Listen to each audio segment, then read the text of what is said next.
had him put in jail, they started looking into her because they had talked to the neighbors.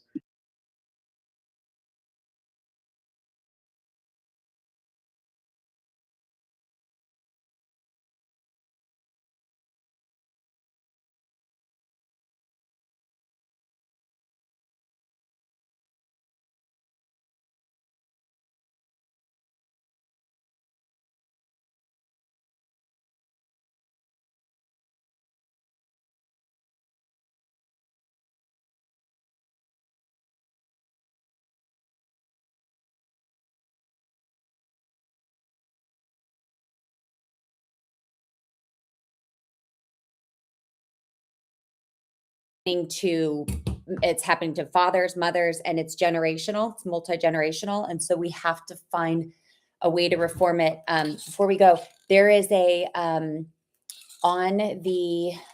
president back in November signed an executive order on foster care and what happens for foster care youth after they transition out of the system. Have you looked into that?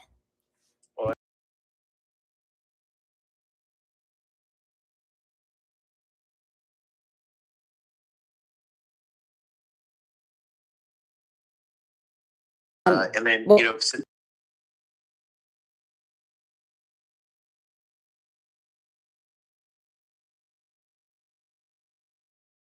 I'd love to, have you come on maybe the show later and talk about how the foster care system is a self-licking lollipop and it's its own breeding ground for repopulation, because even the mainstream is starting to wake up now. And I've got friends who, have seen what happened to me in family court, watching these videos of mothers giving birth and their babies being taken instantly. And it's like, yeah, that's what happens. And it's not to say that there's not cases that call for it, but there's also a child, trafficking network that is taking these kids and funneling them through the systems. And Florida is one of the biggest perpetrators. So maybe another night this week, we could set it up. Every night I go live 7:00. So I'm live now. And so I'm going to hang up that way for your privacy, if you don't want to be heard on there. But anybody can call me or get on the chat and they can ask their questions anonymously. I am not a lawyer. I don't provide legal advice. I just talk about what it is that I've done to, at the very least, stem the tide and then understand what is happening in my family law case. And then in the family law cases of, probably 100 families who I'm personally following, and then probably 1,000 case studies that have been sent to me where I've watched reunifications or just kind of watch the system play out, so that we can document it in real time. And then, but thank you. I'm an open book. So I literally everything that I have is public. Okay. I don't do private posts. I don't do friends only posts. Everything is public. I've already been on about a dozen podcasts explaining all the different, angles of this that I've experienced, from family court to the dependency courts, being a victim of those courts, and on both angles of it, being a torture survivor, the whole thing. And if you want me on your show, I'll happily get on your show anytime, and you can record any of our conversations. Well, do you have that information? And you feel free to mention me if you want to and anything, because I'm a total open book with this. I've never been gagged. All right. Well, hold on. Let me turn it on my computer so we can, because I'm on here now and this is good, real, live, relevant information. And I think it's important to platform. Okay, I'm calling you. Oh, there we are. Can you hear me? Yeah, I'm here. I said, which phone is it on? Hold on.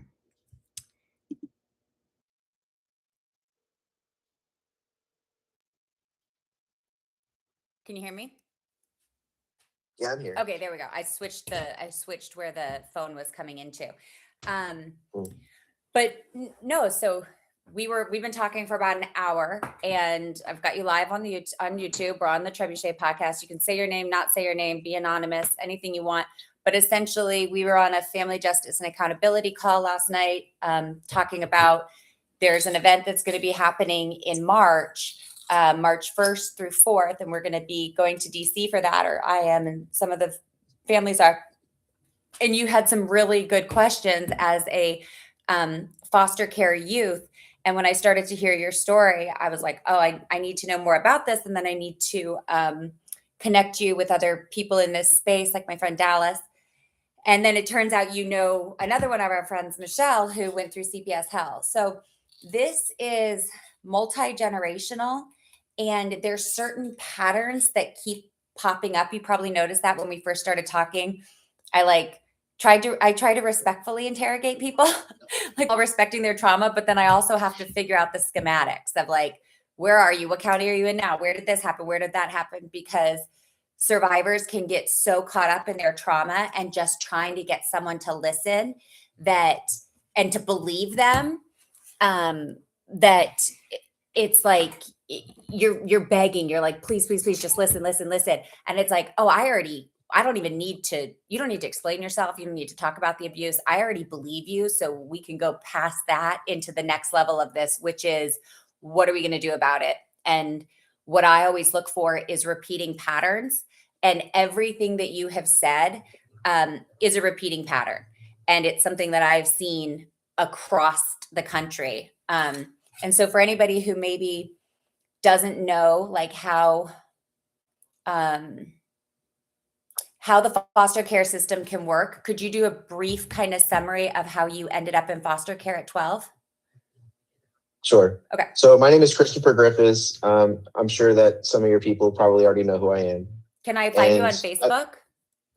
You can, yeah. I've got about 6,000 followers right now, and so I'm pretty easy to find on there. Okay, I'll look But at the age of 12 years old, I ended up in foster care after being repeatedly beaten and tortured physically, mentally for years.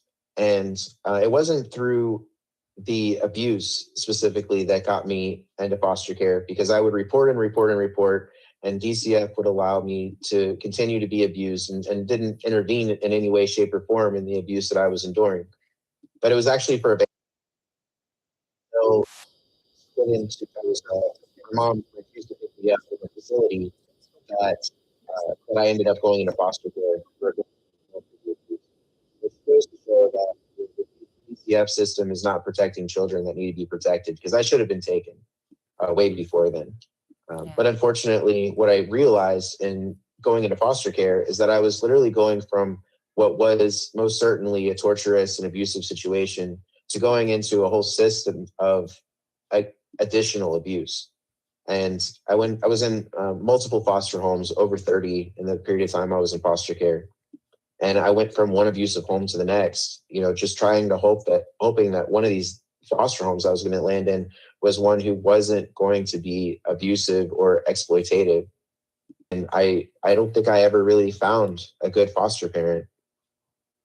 You were telling me a story of one of your foster parents who had he's a pedophile, and he was also a priest of predators who become foster parents. And the horror stories I have heard are just too many to go into. And that's not saying all foster parents are bad. There's a lot of good. My family was, we were foster parents. My mom and dad took in a girl, her name's Tina, and she credits my mom with, changing her life and all this. And so there can be good within a foster care system. But there can also be bad actors, because my mom was just less violent and less harmful than the home that my foster sister came from. Where I was going with that is one of your foster fathers had put cameras in self-pleasure to do that in the bathroom, which is an inappropriate conversation to have with an 11-year-old, but also if you give him the benefit of the doubt, maybe he was trying to, provide fatherly-esque guidance for a young boy, but at the same time to put conditions around it of having it to be in the bathroom, when then it was later discovered that he had cameras in that bathroom. That's, super upsetting. And that's it. So I've got your Facebook profile. I'll copy it and put it in the chat. So if anybody wants to follow and learn more. And so I know that there's a lot of division in the family justice space. Family justice is very reminiscent of like family court, where there's always going to be two opinions. If you're in this system, it's because inherently you are coming from a conflictual relationship or a conflictual family or an unhealthy dynamic. And with that, there's just a lot of conflict. And I like to be of the mind that I listen to everybody and I validate their lived experience. And then from their lived experience, we try to see what pathways we can move to go forward. So tell me a little bit more about your foster care experience, and then I'm going to pull up the executive order that President Trump passed in December or November of last year and get your take on it. All right. Well, what happened is I ended up going into one abusive home after the next, or one exploitative home after the next. And some of these homes, they would be treating the children as though they were house slaves. In some of the homes, they had locks on the cabinets and the refrigerators so the kids wouldn't have access to food. In some of these homes, the foster parents were extremely physically violent towards children who had mental health issues. I've also I experienced so many different levels of that exploitation. In many of the homes, they were these people. They had Cadillacs and Mercedes Benz in the driveway. Meanwhile, they're just treating the children as though they're nothing but a paycheck. They had kids' warehouse and rooms where there was a small bedroom, like a little tiny bedroom, but inside that bedroom, it's packed extremely tight with 2 sets of bunk beds. So there's 4 kids in a room that's smaller than a jail cell. I was in one home where there was a roach infestation that was just absolutely appalling. Like you go into the kitchen at nighttime, you turn on the light, and the roaches are inside the bread bag and all over the refrigerators and the microwave and the floor and the cabinets and at the walls. And it was there's no place where there weren't roaches. And in that one in particular, there was they have inspectors, and this is what DCF will tell you. They're like, oh, we have inspectors that come and inspect the foster homes to make sure that the living conditions are safe and whatever. This inspector would come inside the front door, and there was a set of love seats that was inside the front door, and she would sit down on a love seat, and her and the foster parent, they would have a conversation right there. The foster parent would come out with a cup of tea for each of them. And mind you, if that foster parent had known what the state of that kitchen was in, she wouldn't have touched anything that came out of it. But that's kind of the joke of it all. But they're sitting there drinking their tea, and they would have their little conversation. And then the inspector would turn around and walk right out the front door, never having gone beyond 5 feet from the front door. And then this house was in such a terrible state of affairs. And there were, I think there were 12 kids in this house. So, so this foster parent's raking in all this money to have us living in these slummy conditions that are unhealthy. And, and then there was another home where there were 12 boys in one house between the ages of 11 and 17. And there was no adult. The actual foster parent lived on an island miles away in a very nice house, while we were in this like slummy shack that her grandfather had built 100 years ago. And, with water that just trickled down out of the shack. It wasn't even like there was no pressure. It just went straight down. And the water that was so rusty that it actually turned my hair red, and you couldn't drink it. And that foster parent refused to buy groceries. So all of our food came from the food bank. So we'd have like frozen leftover KFC and like cans of beans and then like cans of USDA pork and cheese. And I would have to figure out a way to be able to feed these 12 people because, I'm a caring person and I'm a caregiver. So I was like, all of 14 trying to figure out how to feed this household with just these like various random things that came from the food bank. But so she's collecting between at this time, and I don't know how much the amounts are now, but then it was $600 if you had no disabilities, and it was $1,200 if you were special needs. And so between the 12 of us in the house, she's collecting a significant amount of money, and she couldn't even spend $1 on groceries. And, and so that was a really rough situation. So she and, lived, you know, ultimately, she didn't live there, but all the kids lived together. How old were what was the age range? so I think the youngest was 11 and the oldest was 17. And yeah, she's collecting all this money for all these kids that don't even live in a house with her. She lived elsewhere.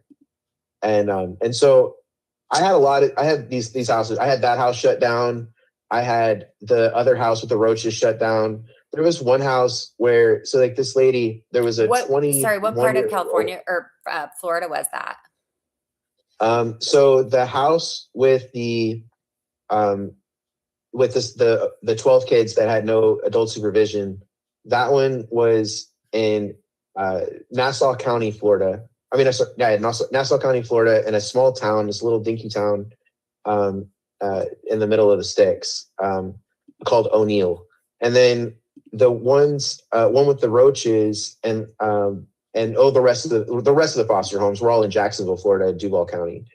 And then so like there's this one house that I was in, and this lady, there was this 21-year-old boy. He had a helmet. He was special needs, nonverbal, and when he would come in from wherever he went during the day, she would take him and she would tie him down to a wooden chair with leather belts, and then she would turn the light off, and he would just be strapped to this wooden chair with the leather belts in the dark.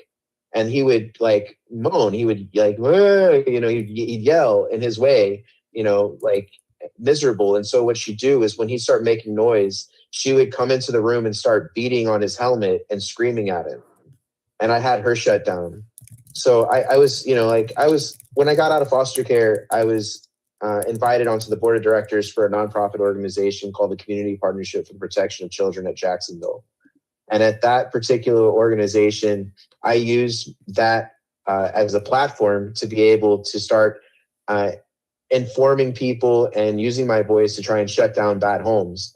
And I was, like I said, I was able to successfully shut down a bunch of the bad homes I was in. I didn't shut them all down, but because they were all bad in their own way.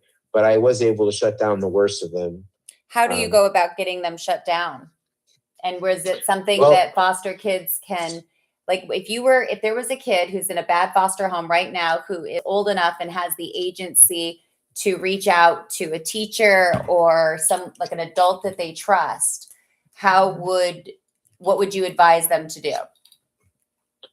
Well, what I was doing is I was reaching out. I used to have the contacts, which I don't have anymore, but I used to have the contacts to be able to contact, DCF themselves in the right places and notify them of what the abuses that are occurring are.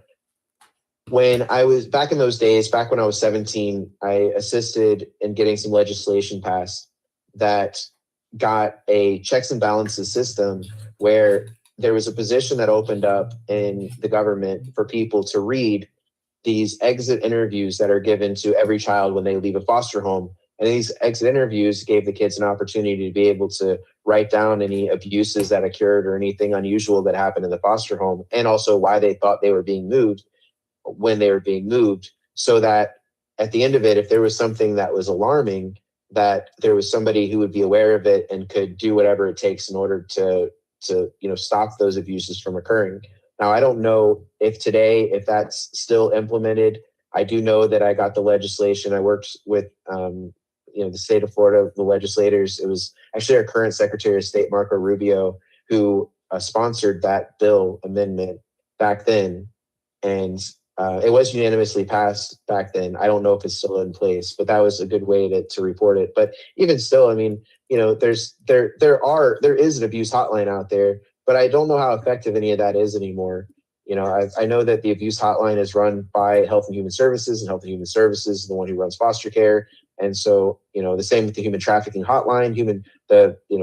Department of Health and Human Services oversees the human trafficking hotline.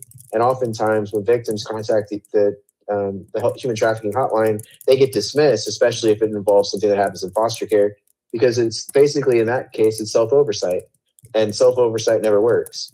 They always investigate themselves and find that they've done nothing wrong. Well, that's exactly what I went through with reporting to the military. They were like, well, good news. We've investigated ourselves and we've discovered we didn't do anything wrong. And you're like, okay, well, that doesn't do anything for us. So, thank you, but no, thank you. So,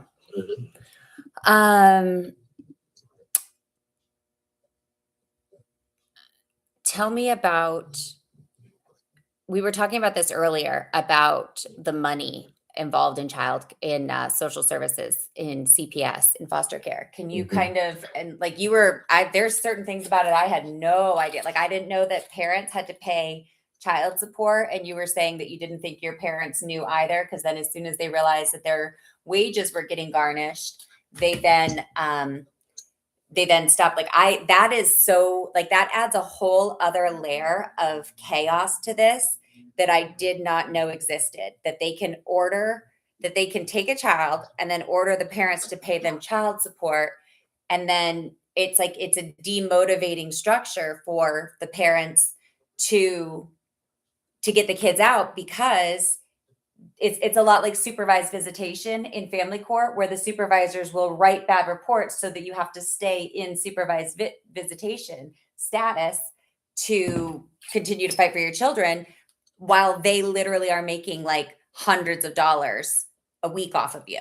Like there were weeks that I had to choose between eating and paying $300 to see my own kids, who I previously was a stay-at-home mom for and never once had any issues of, violence or anything like that. Like nobody had ever complained about my ability to be a mother, until suddenly my ex-husband wanted to use it for litigation purposes as like a lever to apply pressure to get me to basically concede to his wishes. But can you explain that to me, how that kind of works?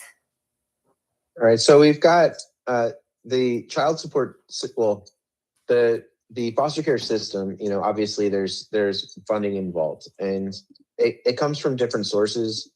One of those sources, if you look at it, we've got the Social Security Act.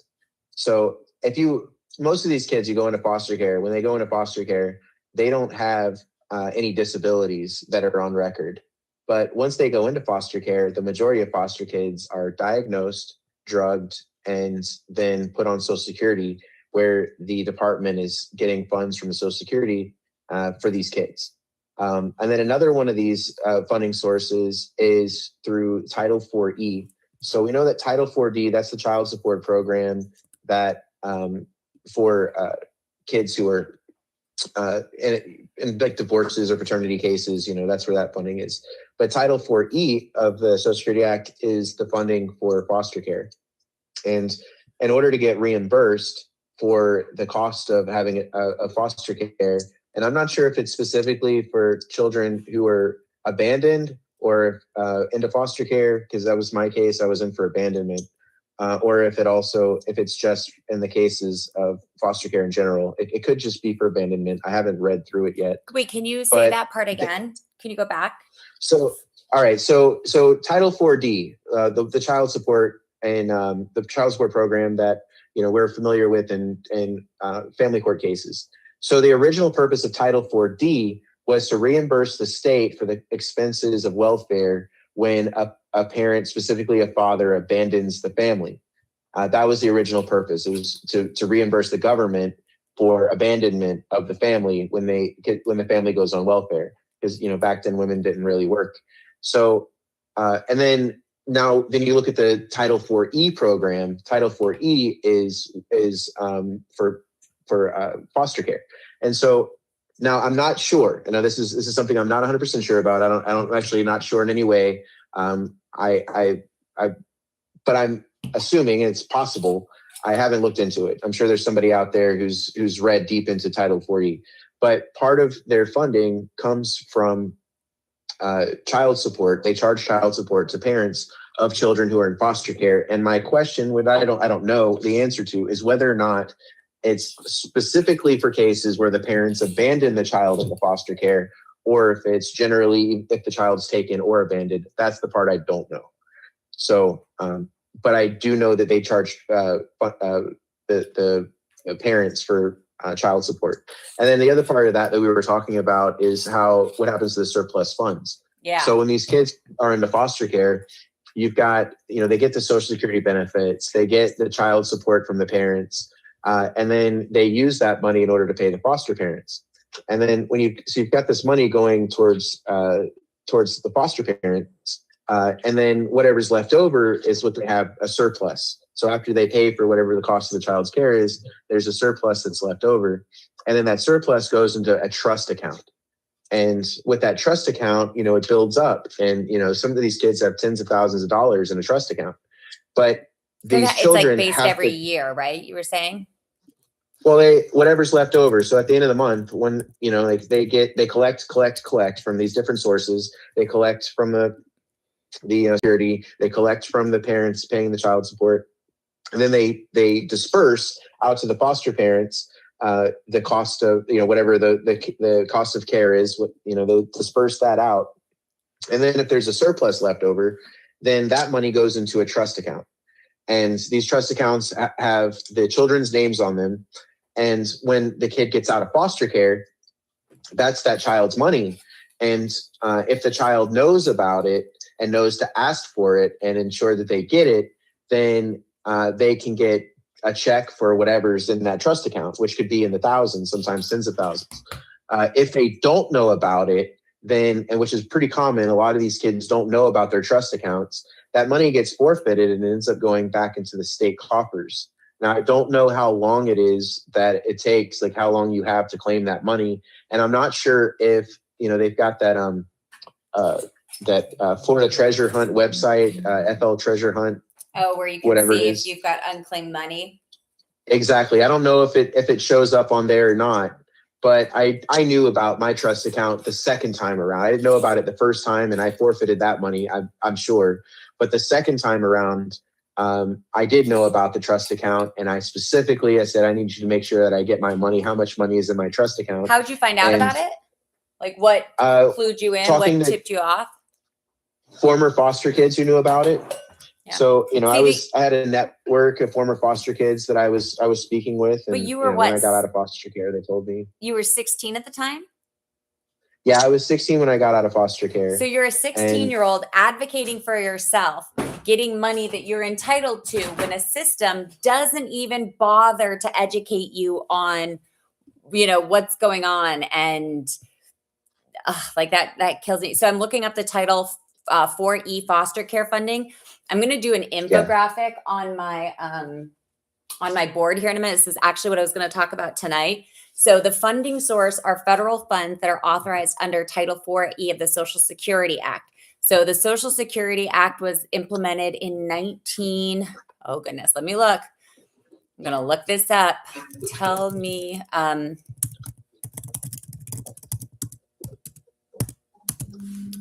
somebody told me that my chats, she was like, we can see your chats. And I was like, oh, you can see my MK Ultra takedown, my loves, my Bigfoot erotica, which is a joke. I don't have actual Bigfoot erotica. That's like a joke folder. But anyways, so if you guys are looking at my chats, yeah.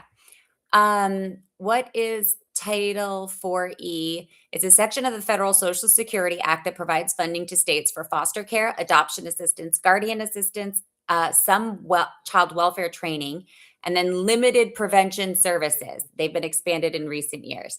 It's administered by the Administration for Children and Families, ACF, under the U.S. Department of Health and Human Services. So for season 3 of the Trebuchet, I'm going to do a deep dive into DHS, and I've been doing an undercover kind of investigation right now that I can't talk about, but it is affiliated with what's happening in Minnesota, but in a different state. And the reason that it's different is that it's different from the DOJ stuff that I'm covering and the family court, because it has to do with medical fraud. But I caught wind of it through family court because there were a lot of families being ordered into the psych evals and the mandatory therapy and all these things that they just didn't have the funds for. And the judges were saying, that's no problem, just go on state services. And it's like, wait, what? And the first people to bust them were actually the tribal councils, because they were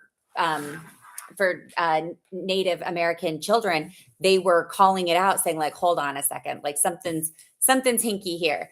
And they started to call out the fraud. And there was a whistleblower who was going to go live about it and do a series of interviews. And then I never heard from her again. And so if you're watching, and we talked in October, I would love to have you on and would love to see what you found. But I know that she was in Arizona, and we got her in touch with Senator Fincham. And speaking of, I've got a Senator Fincham interview that I'm editing, and we'll get live for you guys soon. It's interesting because I know who you're talking about, and I'm pretty sure she was just messaging me just a moment ago. Really? So it's a mom in Arizona? Yeah. And then her children were part of the tribal, like I can't remember what it's called, but they have like a tribal, like a tribunal for Native American families. And that was one of the first kind of like red flags, because they have a smaller population and they're able to track those dollars, like the Medicaid dollars, a little bit better, I think, because of the subset of people who qualify. Like there's very strict ancestry requirements for those funds. And so it was easier for them to spot. But yeah, if ask her if my name sounds familiar, and if she talked to me, Danielle, who I talked about last night, I think was the mom who introduced us back in like October. And have her reach out. I'll definitely do that. Okay. So back to the Title 4E, the foster care funding. It's administered through the Administration for Children and Family Services, Children and Families, under DHS. And we know that DHS is like really looking into all of this. I was able to get Francesca Amato with the Family Justice and Accountability Act, a meeting with Secretary Kennedy, where she was able to present the executive order and then a full copy of the bill for President Trump to review. And then I've been working through other channels to get it in front of him and kind of elevate that voice. And, you know, I don't care who gets us across the finish line. Like, I don't care who is the hero that starts saving children.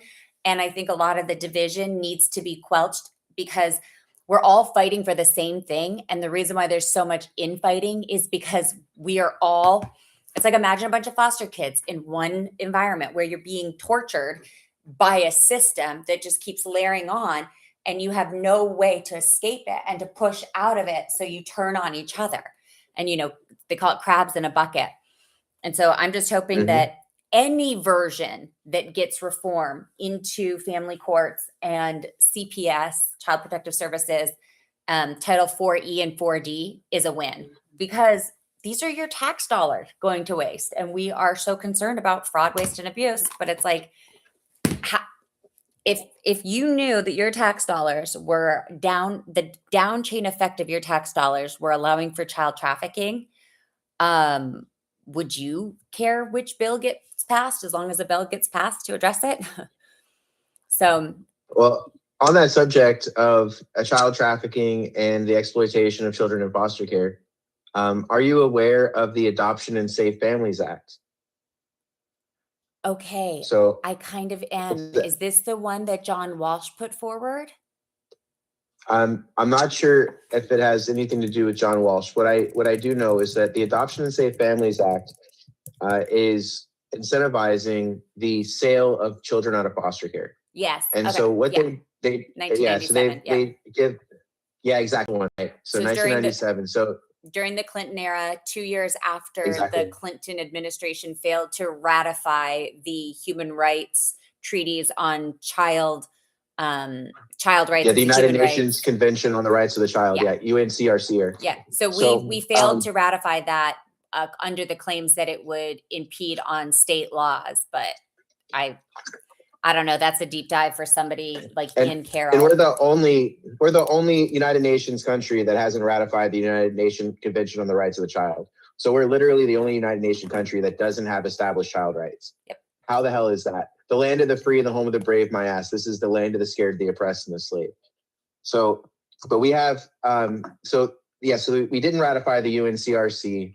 We did end up with the Adoption and Safe Families Act, incentivizing foster care to allow to not allow children to go back with their parents and give additional incentives of $8,000 to $12,000 at the time. I think the bill was re-signed, or the act was re-signed by Obama in his administration, and so I believe with that it increased the incentives.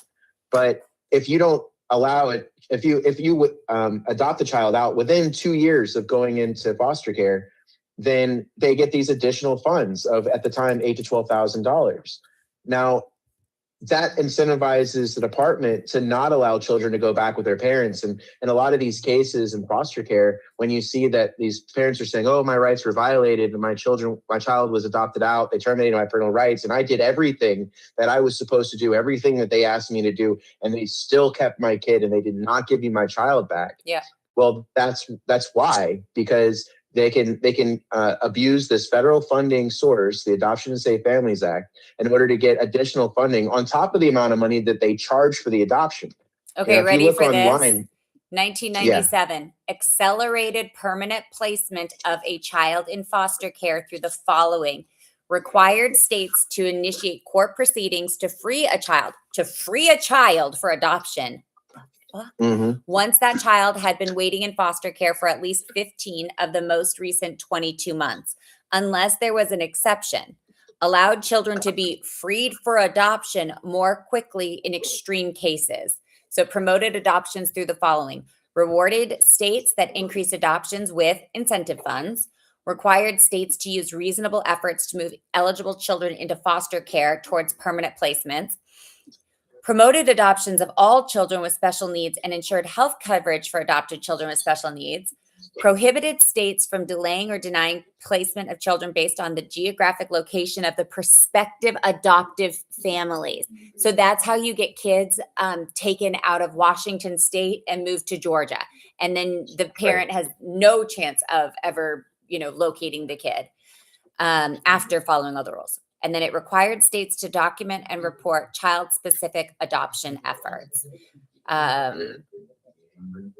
Emphasize child health and safety. So basically what they did was they incentivized requiring states to initiate termination of parental rights proceedings after the child had been in foster care for 15 of the previous 22 months, unless the child is in the care of a relative, or severing the parent-child relationship is not in the best interest. Well, severing the parent-child relationship is typically not in the best interest unless there's pedophilia or significant child abuse that would warrant, like in your case with your stepfather who was abusive, or your mother. Do you think adoption would have benefited you, or do you think it would have placed you in a further position to be exploited or... Well, and that's the thing, is it's all relative based on the case. There's not enough vetting of these people. They don't do psychological evaluations on these people. They don't look into, they do a simple background check, which, all that a background check means is that you never got caught doing something. And there's plenty of people who can't pass a background check who didn't do anything and were just falsely accused. So, but when you just do a simple background check and that's all your requirement is, then, and maybe some classes, but, at the end of the day, that's not adequate. That doesn't make sure that these kids are going to safe people.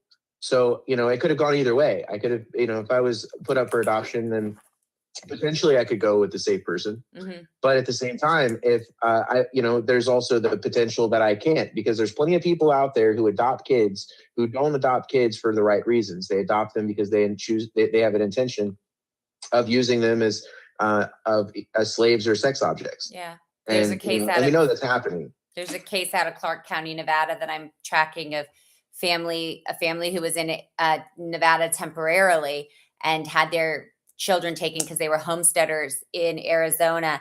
And when they went to change the baby's diaper during a supervised visitation, the child's anus was dilated and semen literally fell out into the diaper, and they weren't permitted to take the diaper with them when they left the property. But anyways, the state of Arizona got involved in that one and is interceding. And, if that story rings any bells, reach out to me so I can follow up on it. But I mean, I'm at the point now where I've heard so many stories. I've lost track of who has told me what, because now I'm literally just tracking the patterns and the big picture effects of family court and how the family court seeks to destabilize the traditional home, which then places children into increasing risk of vulnerability, and then that can lead to trafficking. And I'm actually going to draw a picture on the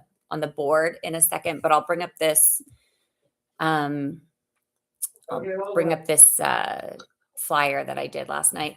I was trying to explain this to somebody who is working to get our bill in front of the president. And again, guys, like, I'm not political, but our president is who our president is right now. And so if we want to get this resolved, like as quickly as possible, I will get it in front of anybody who's willing to listen. So I made this to discuss it with a politician, and then I'll send it to you, Chris, real quick so you can see what I'm looking at. Okay, Chris.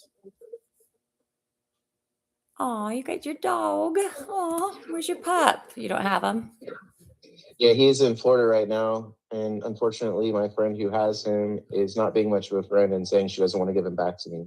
Oh. So. Well, at least you know he's safe, but I know that sucks because my ex did the same thing with our dogs, and then I got a service animal. Okay. Can you see that graphic that I just sent?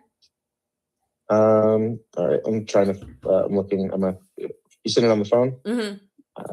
Okay. So. I texted it. Yeah, all right. I've got it here. When systems fail, children become more vulnerable. Systemic instability and child exploitation risks. Yep. Yep. Okay. So I'm going to draw this. That's a nice graphic.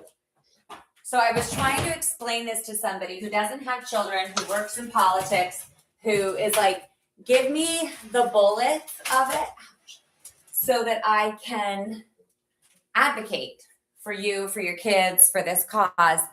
And basically, like, explain it all to me, Like, I don't have any experience with this because most people don't have any experience with this.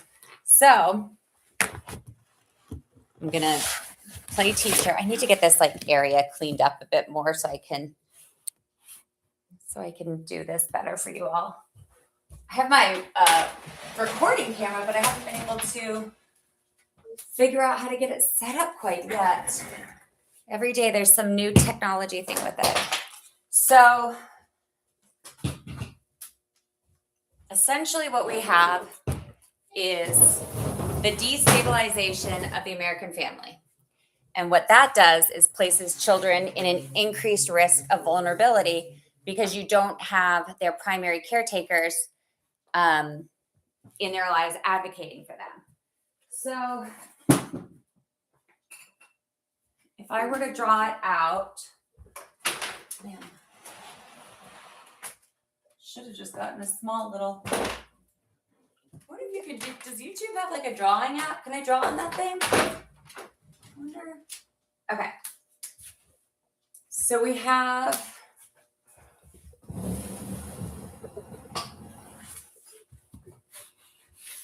Oh my God. Okay, so you have a traditional family. It's got a mom, a dad, or you have a mom, or a dad and a dad.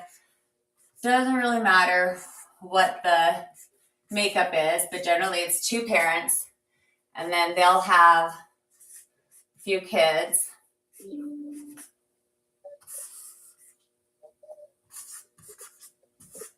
And again, it doesn't matter, boy, girl, this doesn't matter. What I'm showing you is the schematic of families in a traditional setting. Family court comes in, or CPS comes in, and what you have is the family getting divided. You guys, I don't think you can see this very well. And you have, let's just say, the mom gets pushed up here, dad gets pushed down here through systems that are intentionally attempting to disrupt these systems. You get one parent here, and you're pushing them out. And so when you're pushing parents away from each other, and there's a system that is intentionally inflicting distress and chaos for profit, like my ex-husband's attorney sowed confusion and distress within this process. intentionally to extort money from our family. What she really did was took a mother out of their life and put them in an increased vulnerability for abuse, trafficking, anything, because if now they're just in a one-parent household. So as soon as they can destabilize a two-parent household by contributing to the chaos, if you will, I'm gonna like make this a bigger picture so you guys can see my screen. There you go. Now you can see my screen a bit better. So you have the kids entering the system here, and they kind of are like hung in the balance of, okay, well, like, I guess I'm going to mom's house, or maybe I'm going to dad's house. And they're like, well, I don't know where I'm going. I'm over here. I'm over here. And then if they enter into foster care, these kids get even more, kind of thrown around. And then as the years go on, and in family court, I've been in family court 2 years now, going on my 3rd year. In CPS, there is a 15-month incentive to start adopting children out. So as the year goes on, if this is year 1, these kids are still in a traditional home, or foster care, and their parents are trying desperately to get them back. But instead, they're being told, oh, you didn't do this right, you didn't pass that, you didn't pass that. And over time, as more and more time passes and you push these parents out of their children's lives, and this is a generational pattern that happens much quicker if there is a family pattern of instability. And I talked about this last night, like the generational patterns of trauma within families. And so you could have a mother just get pushed and pushed and pushed and pushed out, like I have. And then over time, you've got these kids who are just kind of floating in the abyss. And the more that the kids can stay towards one parent, like, okay, there's at least some semblance of safety. But if something happens to that parent and this parent has already been alienated or like pushed out of their life, and there isn't a backup family support system, that's how you get like a sea of orphans who, like your family, Chris, you knew who your parents were. The state knew who your parents were. They were collecting child support from them. But you were still a displaced child. You were still in the abyss, subjected to exploitation and violence. And then, unfortunately, what you have over here is this disgusting vacuum where these kids get sucked in, right? It's like they through drugs or through, if you watch any of the Epstein videos about how these high school girls and even middle schoolers get sucked into the pipeline. Over here, you have children being sold, sex trafficked, sacrificed. And, now we're hearing a lot about these satanic rituals. I'm not gonna co-sign on it, but I'm also not going to dismiss it, because I think that there's only more that we're going to discover. And the only reason I'm going to leave that one on the board is because I've lived overseas, and in America, we have this very it's like a very Protestant and like waspy perspective on like Satanism and all that. We're like, oh no, we're a Christian nation, and we're a multi-faith nation, but we started as a Christian nation. It's a very Puritan view, but really we had the Salem witch trials. So there is a belief in witchcraft and things of that nature in our history books. There's also like history of like the panics of that, but that comes from old world beliefs. So in Europe, there are still patron saints. There's still whatever, the occult. So we could just call that the occult.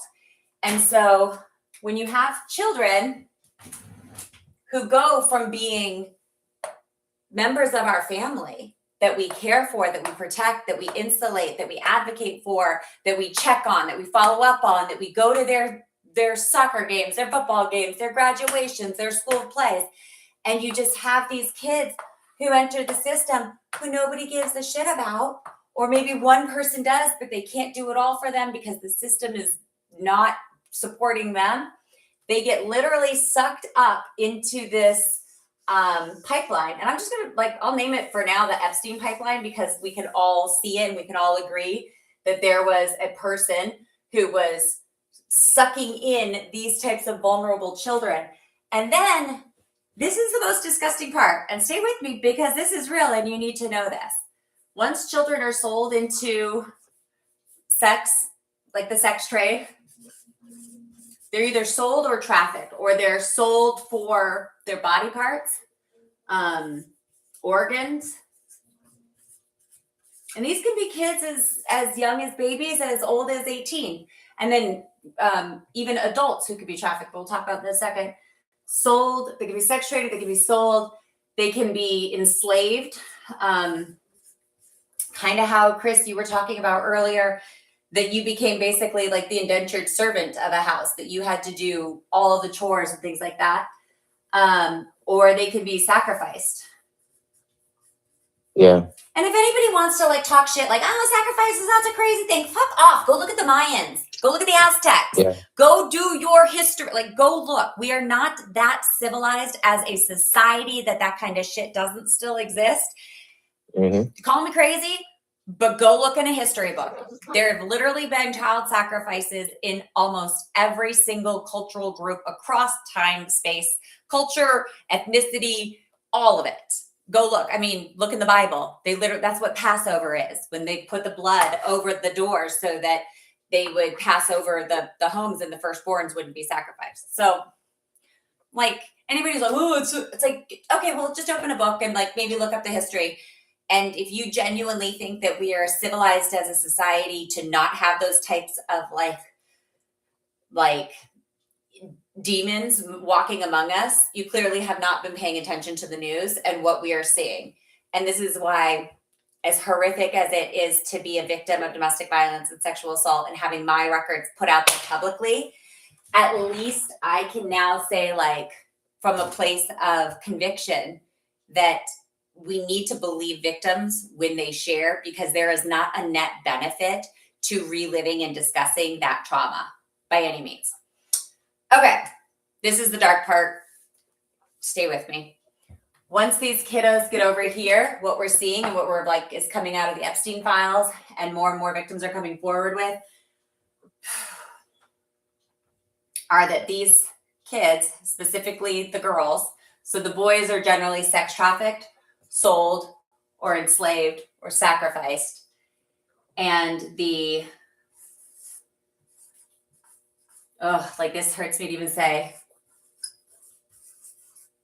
the girls are being used for surrogacy. So you have girls as young as 12, 13, as soon as they start ovulating and menstruating, being used as surrogates. And then what you have is children literally being born into this society. And when you have systems that are not designed to protect, and I know that's a terrible graphic, but if you can just sit with it for a minute, and the idea that, like, why would anybody, intentionally try to break down these structures and like the fabric of society? Well, because when you can break down the basic structure of the family unit, you can destabilize parents, you can sell their houses, you could take their resources, and then their children, if they don't survive it through other social nets that can support them, they're much easier to get sucked in to this funnel. And over here, this could also be like, even if it's not Epstein, this could be a pimp. This could be the Bunny Ranch in Nevada. I'm watching a documentary series about the Bunny Ranch in Nevada, about how all these young girls were watching the Bunny Ranch Cat House show on HBO back in the like 2000s with Dennis Hoff. And they thought, oh, well, this is great. I'll just, I'll just go and do this, and it's glamorous, and I'll earn all this money. But what they didn't realize is they were just like full on entering sex trafficking, like they were being sex trafficked through the mainstream media that was like platforming all this. So there's a lot of ways that kids can get sucked into the system just through the destabilization of the family structure. And Chris, you were talking about with your family, how like your mom and dad one time were dropping you back and forth off at each other's houses saying, well, I don't want him. I don't want him. And I'm so sorry that was your lived experience. That's horrific. And your parents should be, both of them, ashamed of themselves. But chances are they were probably also victims. This is probably generational for them. Yeah, I'm sure it is. So there's some level of compassion that you can have for people, but this is the conversation that we're starting to have with the Epstein files and Representative Luna was just talking about this yesterday. When does somebody go from being a victim to a co-conspirator? So like Chris, you would have been a victim of the foster care system. At what point did you consciously choose, or did you have to consciously choose, not to perpetuate the cycle of abuse? Like, was it a conscious decision, or was it just like, when did you become an advocate to help reform rather than get sucked into the darkness of it? Well, I started being a child rights advocate at a very young age. When I was still in foster care, I was working my way towards it. Oh, I can't hear you. Are you still there? Yeah, Oh, I'm here. okay, there we go. Oh, I was just listening. So, I was listening no worries. intently. Yeah, it's all right. So I was when I was still in foster care, I started being trained up. I had a couple of guys who were kind of mentors to me, and they were teaching me how, at the time they were the leaders of the child board. They had a board for the kids in foster care, and those kids were the ones who were outspoken about the issues and trying to find solutions to the problems of foster care. What do you mean board? Can you explain that to me? So they have these these youth groups, or youth boards is what they call it, a youth board. And so kids who are in foster care get an opportunity to speak about what it is that's happening in foster care with each other and discuss the issues. And then they take those up to people who are, in positions of higher power within those systems to try and get legislation passed and make some changes. And so when I was younger, I was mentored by two of these guys who were public speakers and who were the leaders of the youth board. And they kind of took me under their wing, and I was their younger, whatever you want to call it. So, but anyway, so then I got to be 16 years old, and 16 years old, I was at a GD, and I was one of the guys that suggested, because the board of directors for the Community Partnership for the Protection of Children was looking for a youth who had come out of the system to be on their board as a voting member, but also an advisor of the issues of foster care. And I was suggested. I got a phone call one day and was like, "Hey, Chris, are you interested in coming over to the board of directors meeting at the Community Partnership?" And I was like, "Sure, it's over at Ribault High School." And I was like, "Well, it just so happens that I'm taking care of some business at Ribault Middle School. So I'm literally right next door. This couldn't have been more perfect." And so I went over to the high school. They had a building on the side of the building that was used for the offices for the nonprofit. And I went inside there and I sat down at a board of directors meeting. And at that meeting, I was unanimously voted onto the board of directors. And how old were you? So at that point in time, I was 16. Okay. So, and then after so this would have been like the early 2000s? This would have been 2004. And here we are 20 years later. Yeah. And has anything changed? Yeah, not a whole lot. So, but yeah, I was voted onto the board of directors, and then I was, so I was doing the child rights and finding out from them what the issues were and what was going on with them and their lives, and then trying to work out solutions to those problems, and ultimately working on legislation that after that was done, and we were, was dealing with that, I became a dad at the age of 19, and I got a text message from an ex-girlfriend, "I'm pregnant." And I met up with her and I told her, I was like, I will be there for our child. I'll be there for you. As long as you're good to me, everything will be fine. And then I ended up, as soon as I saw my son, this is when it really hit me. So the first time I looked down at this little boy, I had just given him his first bath, and he's 4 pounds, 14 ounces. The whole kid just fits in my hands, in the palm of my hand. He's 17 now. But I'm looking down at this kid, and he's under a heat lamp, and I'm just looking at him, and I said, "Kid, I'm going to do everything I can do to make sure that you never had to go through what I went through." And, that was really the point where I was like, this is my kid. I'm going to just do everything I can for him. And unfortunately I failed, and it's not my fault that I failed, but I did fail because this poor kid's gone through so much. And, and I feel for him with all the things that he's had to experience, because I was cut out of his life a couple of times before he was 10. And now since he was 10, I haven't seen him, and he's 17. He'll be 18 in May. I do look forward to it. He does know he has a daddy that loves him. He knows that, I've been fighting in the background for him this whole time, and he's coming to me when he turns 18. So I look forward to seeing him at the end of May or beginning of June of this year, and finally having my son now for the rest of my life. That's what's so wild about so much of family court, is that literally as soon as the child turns 18, it's like, okay, we're done. And you're like, okay. And it's just like everything that happened is done, but nobody cares about the pain, the suffering, the years of estrangement, just any of it. And it's like, okay, go ahead and heal that on your own.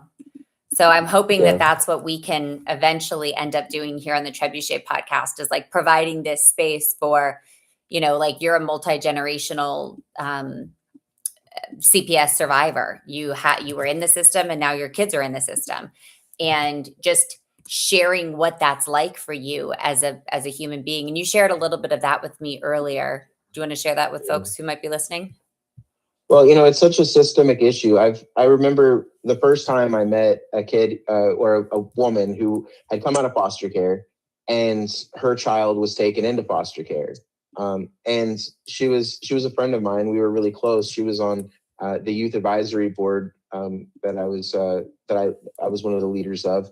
And it was just like sad to see, like, okay, you were in foster care now, and I also, like, I was familiar with children who were in foster care who ended up pregnant in foster care and had children in foster care while they were in foster care. And that was a whole nother demon in and of itself. I just talked to a girl that reminds me, it's like another story. Like, as you tell me these stories, I'm like, yep, there's a sweet girl that I was talking to who, oh my gosh, she just turned 18, and the state took her baby from her.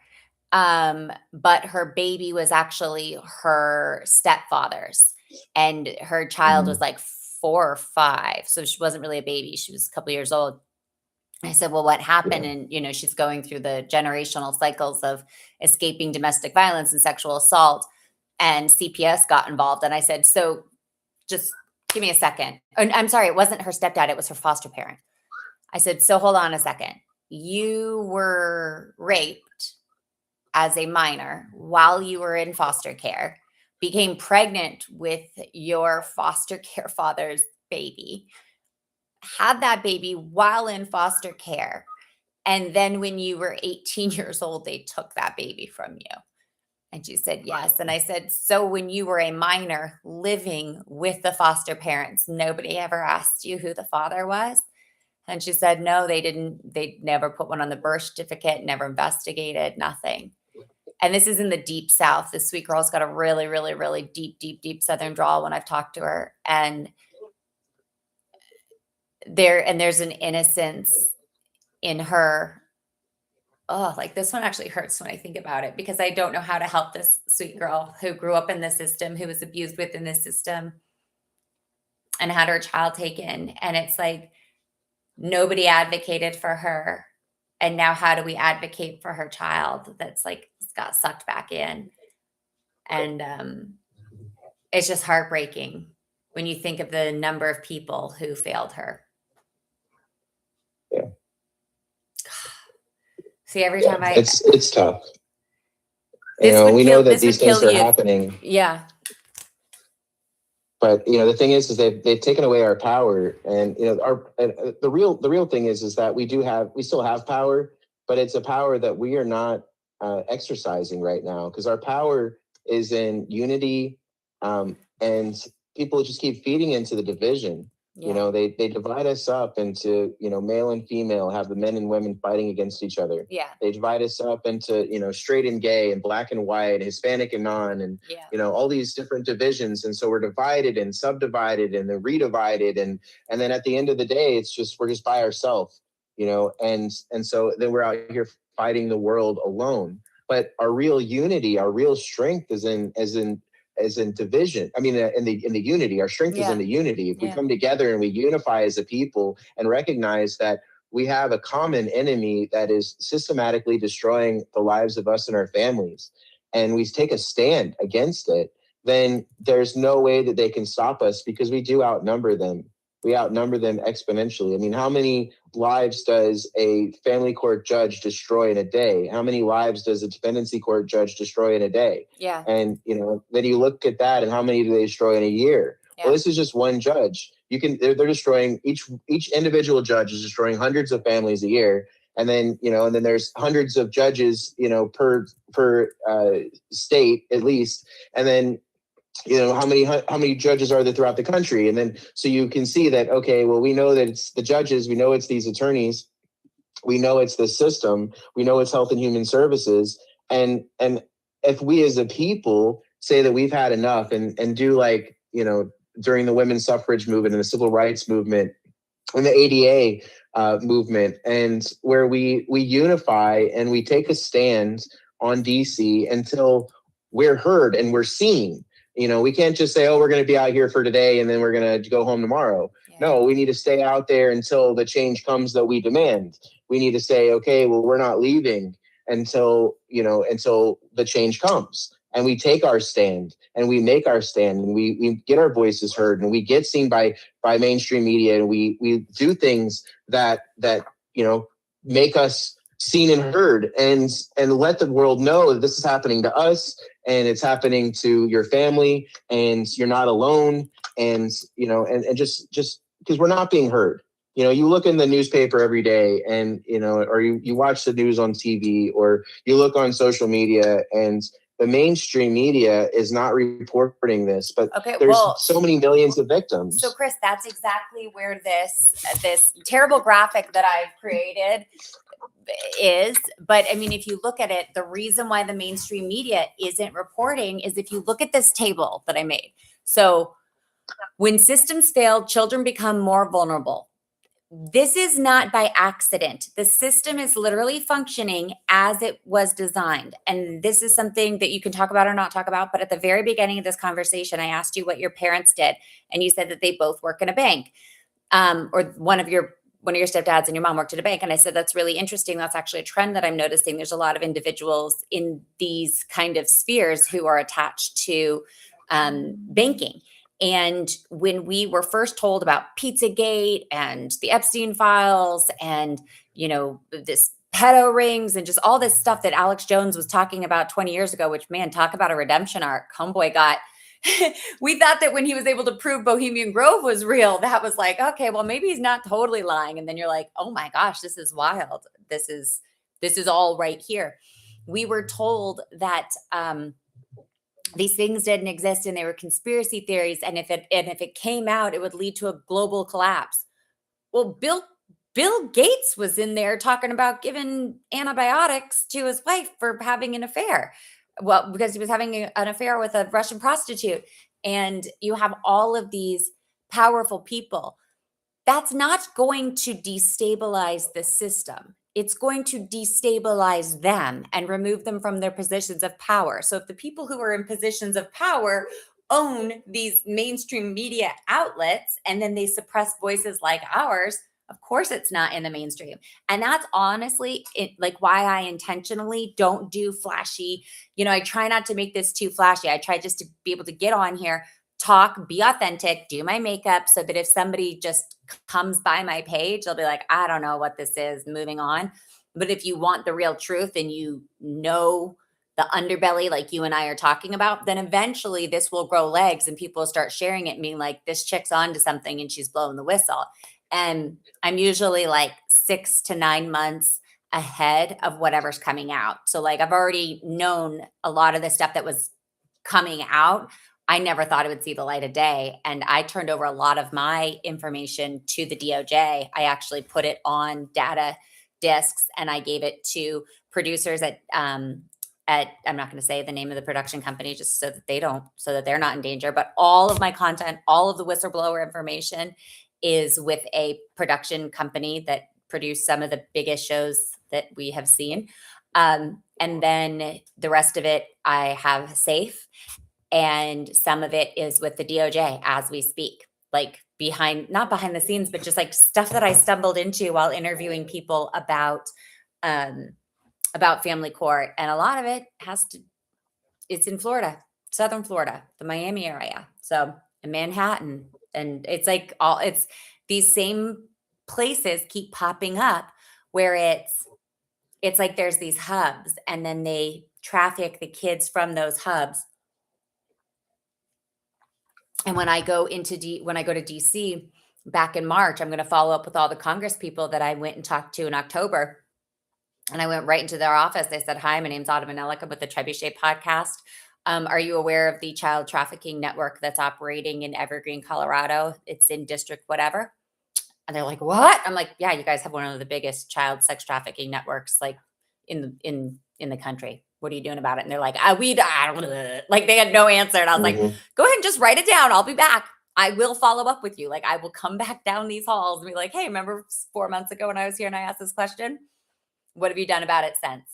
Did your congressperson go and look at the files? Did your congressperson open a congressional inquiry? Did your congressperson investigate the sheriff? Did your congressperson so, I'm kind of a Karen like that.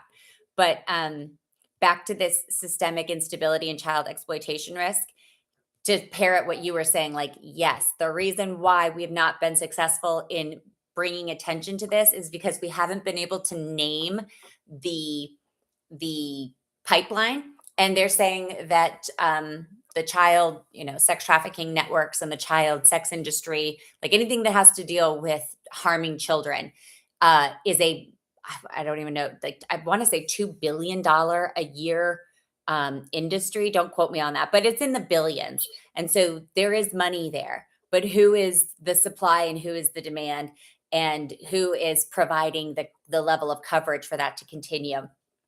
And why would the mainstream media not be talking about it? Well, because those are people in positions of power to buy Super Bowl ads, buy media time, that's why we need these names.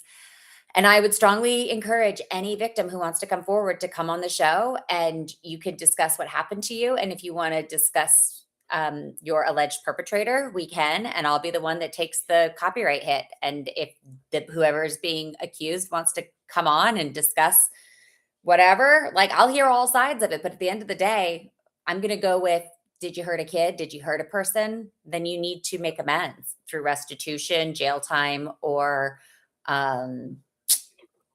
jail time. Or I would like to say something more extreme, but I'm not going to, because just a reminder, in order to make sure that your First Amendment is protected, you cannot call for violence.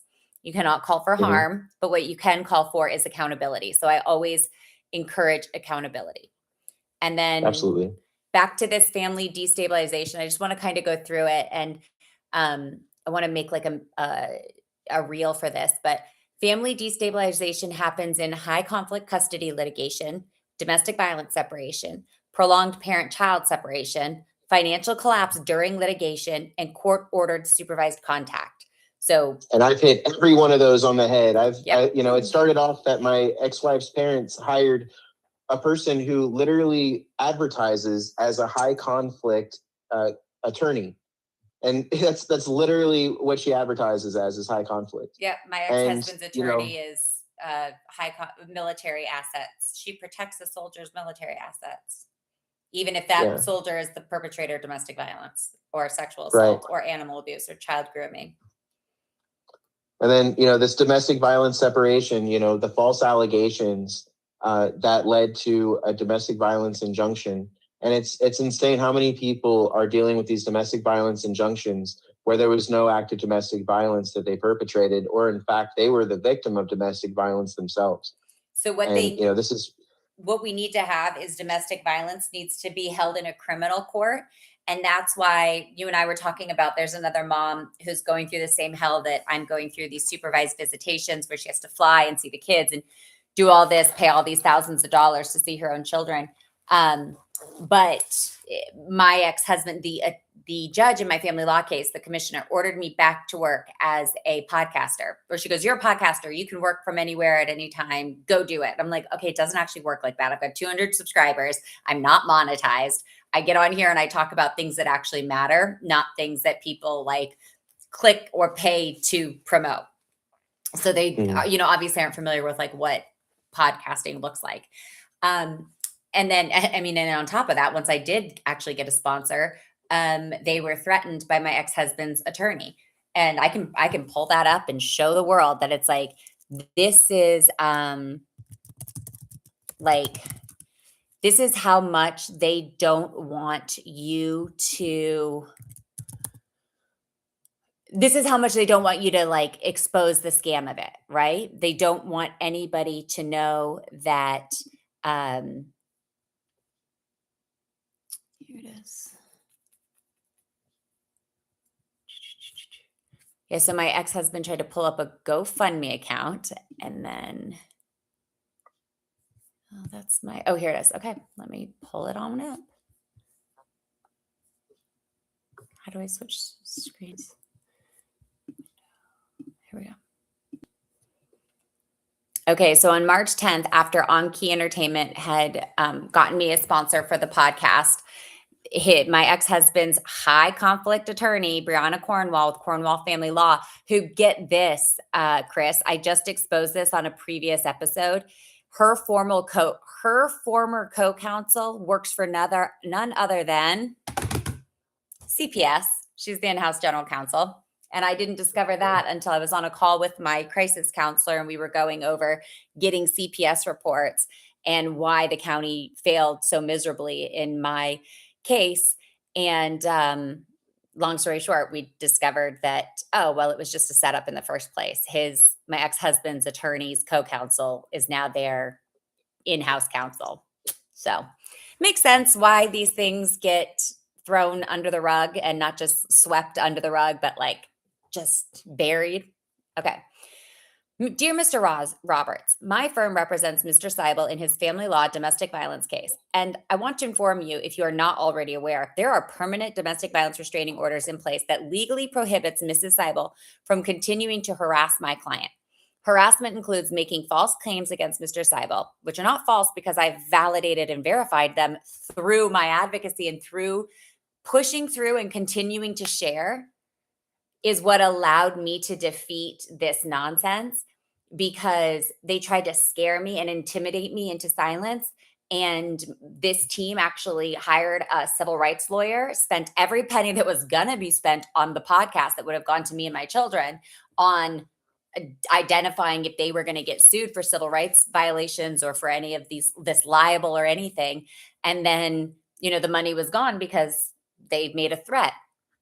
But speaking about the violence that happened from a first person's perspective, and then showing documented evidence, like of me in the hospital with my ex-husband sitting in the hospital room, not leaving so that I couldn't report, like, that's not slander and that's not harassment. That's accountability. That's me actually showing everybody who tunes in exactly what the court didn't see. So like, my ex-husband threatened anybody who tried to assist. So like, I'll read this one and then I'll do the court supervisors. So it legally prevents my Mrs. Seibel from continuing to harass my client. No, essentially what you're trying to do is limit my First Amendment right to speak and the Violence Against Women's Act, my rights to speak about my experience as a survivor. Harassment includes making false claims about Mr. Seibel. Engaging in this conduct is a violation of the restraining order. Violating a restraining order is a criminal offense punishable by imprisonment. In addition, acts of defamation, libel, or slander are punishable by financial damages, as well as civil restraining orders and injunctions. So they have since then tried to invoke all of this, but they're running into a very real problem, which is called the truth. And it turns out the truth is an absolute defense.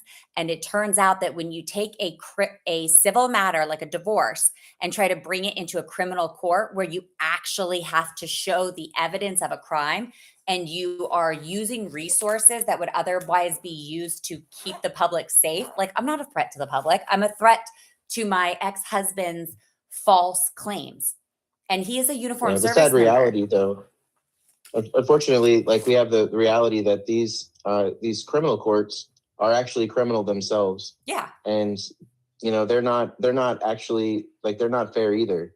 No. So, the courts, it doesn't matter if it's family court, probate court, it doesn't matter if it's criminal court or divorce court. It's all the same. It's all criminal. These people are in the business of depriving us of our constitutionally protected rights and our inalienable rights given to us, by whatever creator you believe in order to, like, they deprive us of those rights so that they can, or they turn them into privileges sometimes in order to generate revenue and slaves. And that's their whole modus operandi is creating revenue and slaves out of the deprivation of rights. Brianna Cornwall of Cornwall Family Law in San Jose, California, who actually hires out of country virtual assistants, who she then allows to sign legal documents, which is it's a crime. She can't do that, and that's another thing she's under investigation for with the State Bar of California for. She allowed a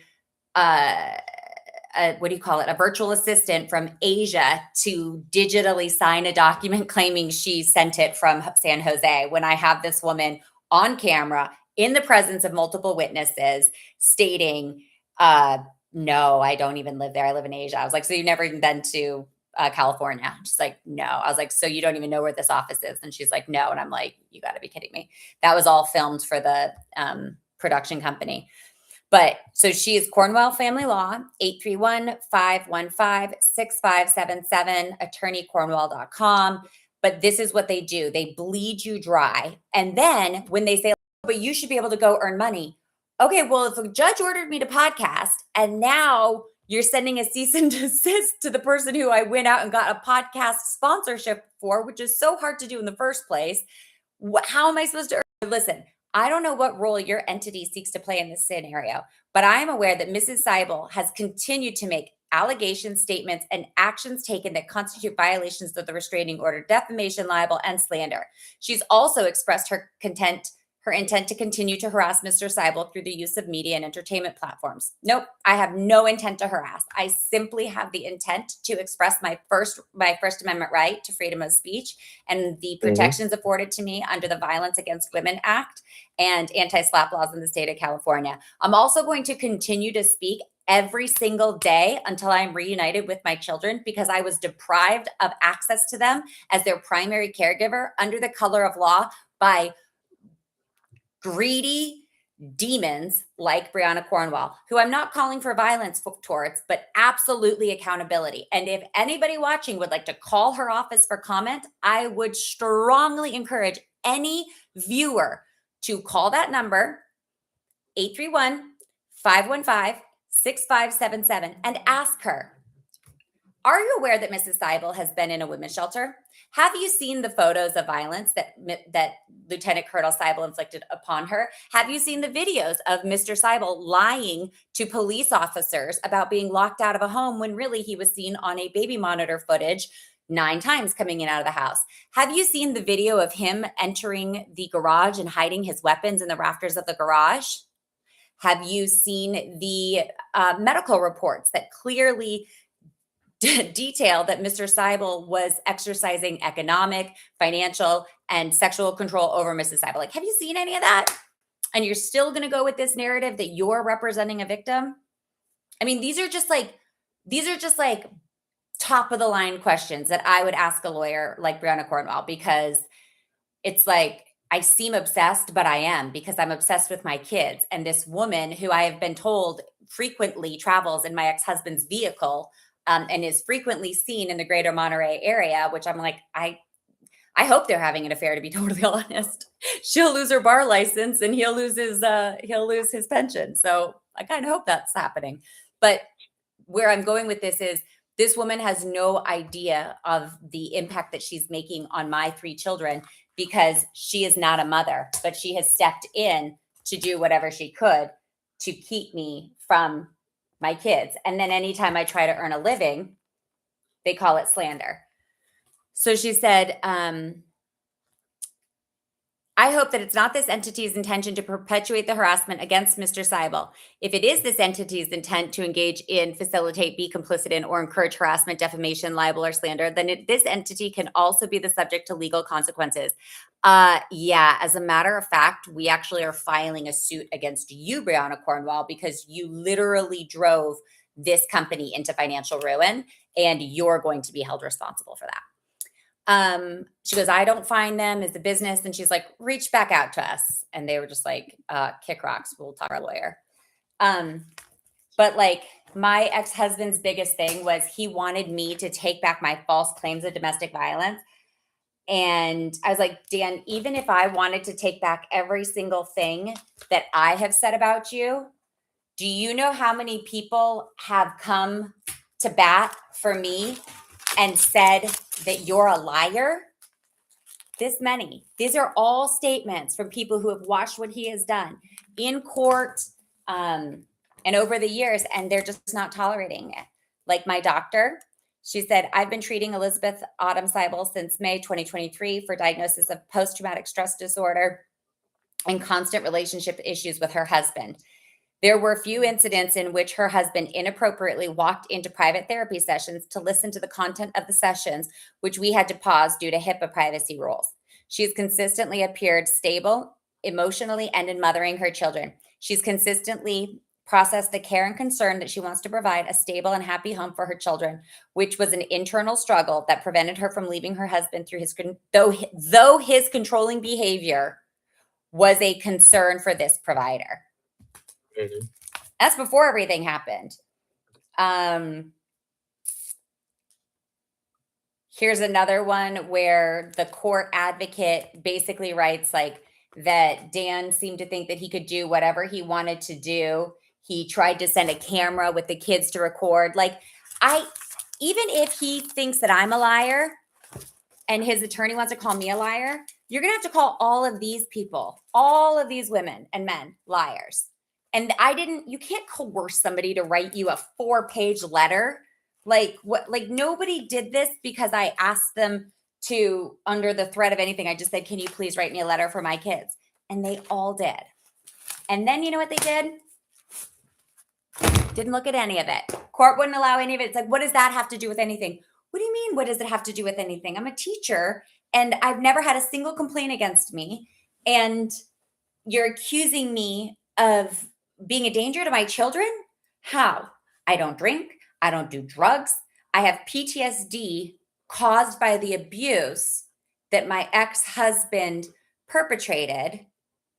And now I'm being punished for that abuse by keeping my kids. That's only going to make the PTSD worse. Like, make it make sense. But That's what they do. That's what they do. I mean, and it's like at first, it took me 2 years to realize the scheme of it. At first, I didn't know that there was, I didn't know that there was money in this that was being made. Like the courts make money on all these bonds, the bail bonds. It's like everybody's in on it. It's an industry and it's being threatened. Okay, so it starts with family destabilization and then institutional missteps, or I would actually say intentional institutional missteps. So there's conflicts of interest. We've talked about that with the lawyers who make thousands, hundreds of thousands of dollars. They forced us to sell our home and then tried to take that escrow. Poor oversight of contracted providers.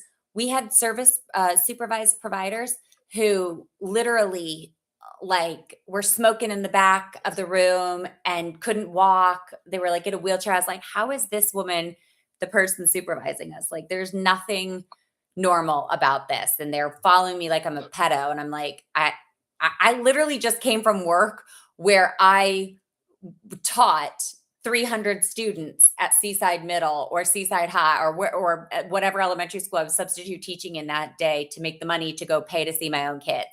So the school district allowed me to teach in the district where I couldn't even see my own kids because of a civilian restraining order that was later used to try to criminalize me. Like, it's literally a pipeline to get the primary care provider out of the children's life to destabilize them. So then we have inadequate screenings of evaluators. You were talking about the psychological evaluator who was like one of their own. Same thing with Regina Marshall. Do you follow One Mom's One Mom's Battle? And have you heard of Maya and Sebastian Lang? I'm not sure, but I do follow One Mom's Battle. That institutional misstep. See right there at the tippity top. So conflicts of interest. I mean, my ex-wife's attorney is literally the family court judge's cousin, that our first judge. The poor oversight of contracted providers. There is no there's no oversight. There's literally no oversight. It's not even poor oversight. It's a lack of oversight. They're able to lie and get away with it without any oversight. I tried contacting the medical licensing board in Florida to try and make a complaint, and they actually took the information that I gave them, and then they turned around and sent me a form, and then once I sent the form in, they misquoted what I had said and said that they didn't have any power over the situation because they didn't even, it's like they didn't even read it. They just gave some crap answers and refused to give it any due process in their administrative remedy. The California Board of Psychology did the same thing with me with the with Dr. Regina Marshall. Well, you're saying the inadequate screening of evaluators. It's not just the evaluators; it's also these supervisors in the visitation houses too. So, like, you go to the supervised visitation center, and these people, there's no oversight of those people, and besides the fact that, I mean, you're right with the evaluators. Sure, the evaluators. There's no screening process. Who's even checking to make sure that those people are mentally sound, to be honest with you? Right. And then delayed investigations. Delayed investigations. CPS has taken 2 years to do their investigation into my family case. And I'm like, I'm a mandated reporter. I reported. Several individuals at my school reported against my will initially because I was so scared of the repercussions within my home that they were like, Autumn, we have to report this. We have to report this. And I was like, oh my gosh, I'm so scared. I'm so scared. I'm going to end up dead. But at the end of the day, it's like, it's saving myself and my kids or ending up dead in that home. So, and I can't tell another mandated reporter not to report. They go, I'm so sorry, I have to report this. And I used to say like, oh gosh. And now I'm like, you have to do your job. It's your job. I did my job and nobody listened. But the problem is even when they do these investigations, at the end of the day, they don't do them accurately. They are purposefully omitting information that they're aware of, purposefully trying to discredit the victims and say, and they find in these cases all the time, they have, there's either one of two ways to go about it. One of them is a lot of times there's cases where there is nothing verifiable and children are just straight up taken without any verifiable information. And because it's falsified. Yeah. It's just false allegations. And then unfortunately, those are the ones where kids are taken. And then in these other cases where the kids are not taken, these kids will be going through, just mad abuse. And there's just they just keep allowing it and enabling it over and over again. And, it's to create chaos. Chaos is profitable. They found a way to make it that way. So, it's intentional. Yeah. And you got your retaliatory litigation abuse. I mean, basically I've experienced it myself. I've got domestic violence injunctions against me in multiple cases where there was no domestic violence that occurred from me whatsoever. And in one of the cases, I was the victim of in two of the cases, actually, I was a victim of domestic violence. So here's my take on that. When men and women have conflicting accounts of domestic violence, I think unless there is a medical report that is made by a third party or can be verified through a medical history independently, like with mine, they were able to go back and look at the cardiologist, the neurologist, the rheumatologist, the ER doctors, and the gynecologist, and then my psychologist and my psychiatrist, and I'll go like, yeah, we got about 10 people all saying the same thing over a span of 10 years. So we're going to go with there is a track record here. But I agree that you can't just make allegations and then not substantiate them, which is why I waited so long to provide my medical records, because I did not feel like I should have to give that information to be believed. But if that's what it ended up taking, it's kind of like the Epstein files. Like, now that this is all just coming out in tranches, people are starting to believe the victims, and that's what we need. But in these dueling cases of domestic violence, then if there's true violence, if the word violence is in the charge, then or abuse, that is a criminal matter. That is not a civil matter. We shouldn't have, like, Commissioner Maria Mendoza in Monterey, California, is a traffic commissioner. What does she know about domestic violence? Literally nothing. Literally nothing, because she believed a perpetrator. Right. Yeah, And didn't allow that's critical something evidence. that happens all the time. The thing is in these courts, they allow hearsay as fact, and they allow perjury as fact. And then when the real victims are coming forward with their truths, those truths are ignored. And mind you, it's not like that every time, and we can't generalize it for every case. But it happens in so many cases that it seems like it's happening in all of them. You because have there's to just start so to many wonder people. if it's not intentional. Yeah, and it really seems that way. It is. I uncovered a ring of judges in Miami-Dade County. I mean, to the point where I was so scared that I intentionally missed my flight and rented a car and got the hell out of there, because I could see how they were funding these state programs called Kids Side. Like, I'm on the kids side, and look into it in Miami, Florida, and see who those donors are, see who's going to those galas.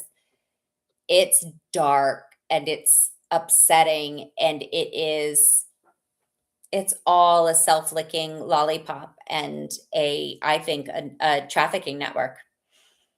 I think there's some people who are unintentionally doing it, and then some who are exploiting those vulnerabilities and those known gaps to do it intentionally.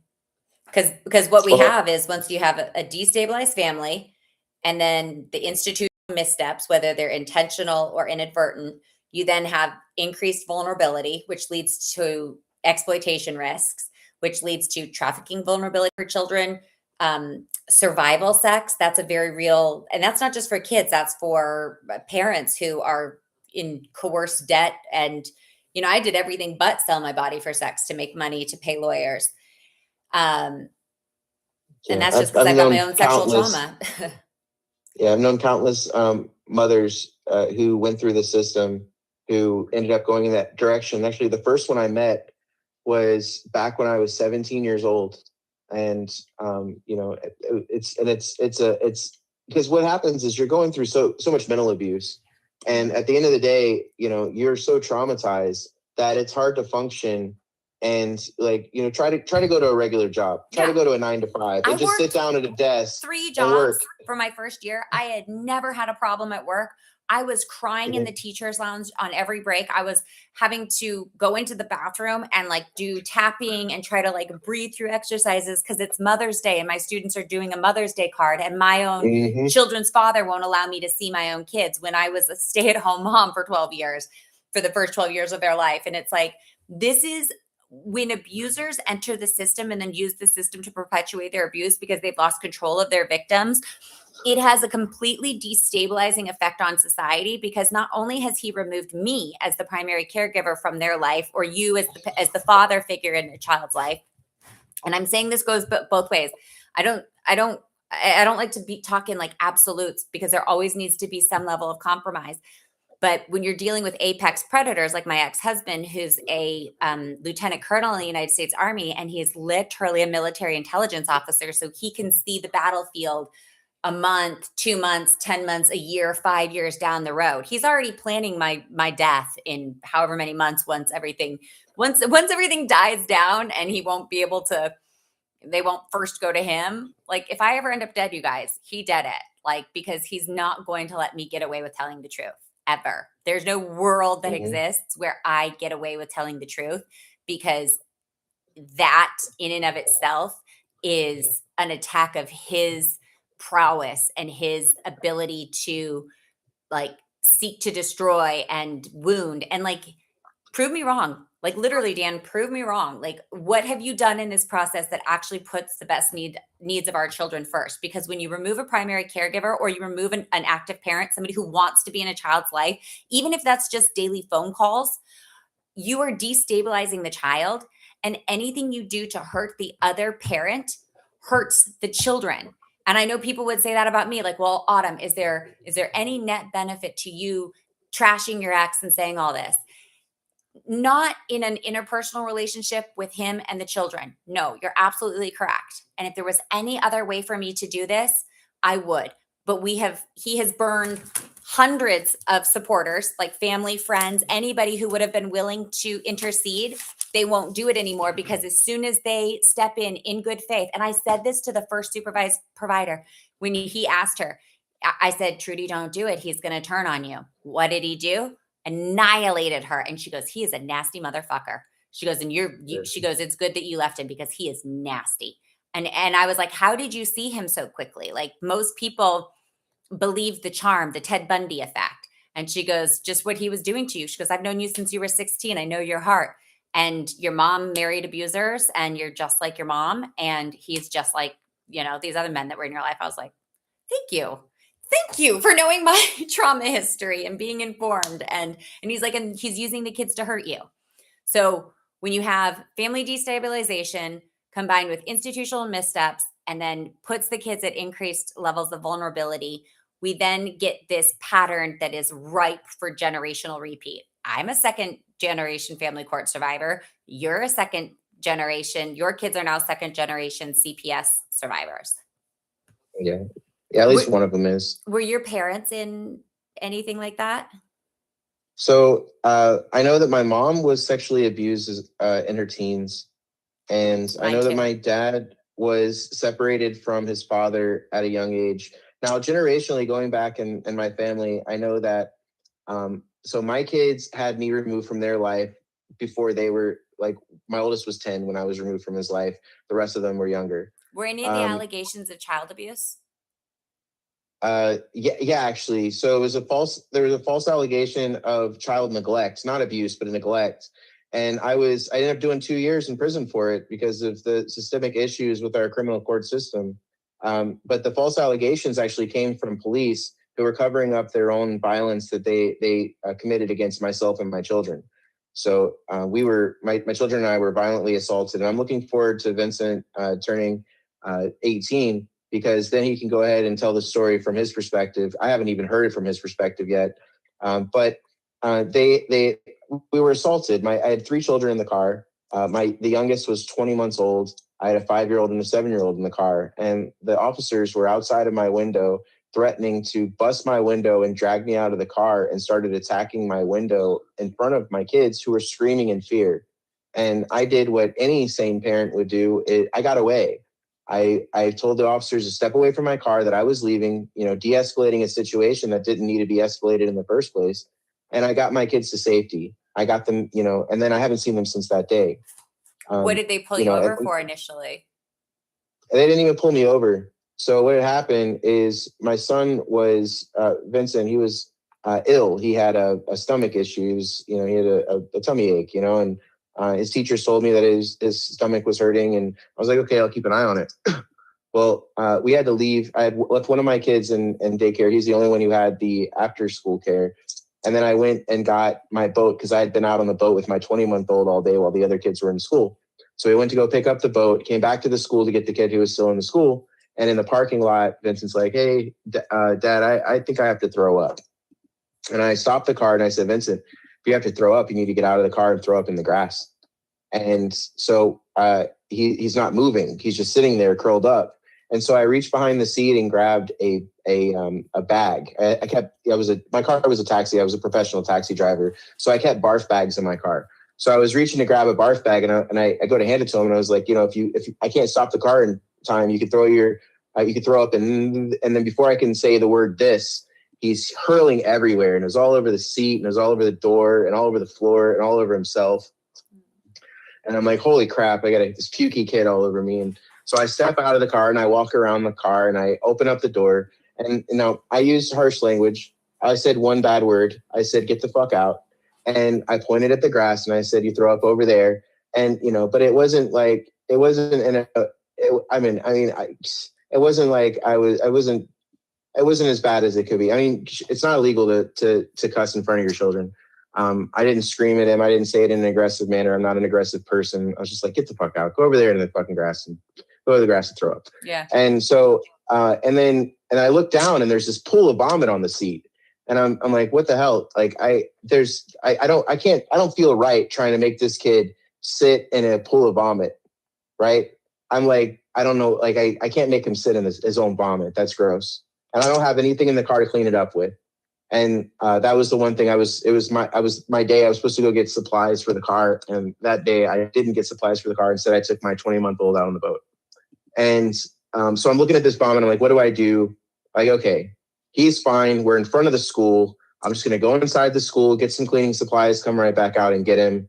I went inside the school and I got the cleaning supplies. And when I came back out, there were 3 police officers there. My son was not to be seen. And I came up and I was like, hey guys, where's my son at? And the officer says, oh, so you're the father. And I'm like, yeah, I'm the father. So where's my son? They're like, well, you're going to have to wait. So he refused to communicate. And so I'm sitting there waiting and 20 minutes goes by. And mind you, I have 3 other children. I'm a single dad of 4 at the time. And I've got a 7-year-old, a 5-year-old, and a 20-month-old in the car. Where were the moms? A car that smells like, they were doing whatever they wanted to do. I mean, took care of my kids.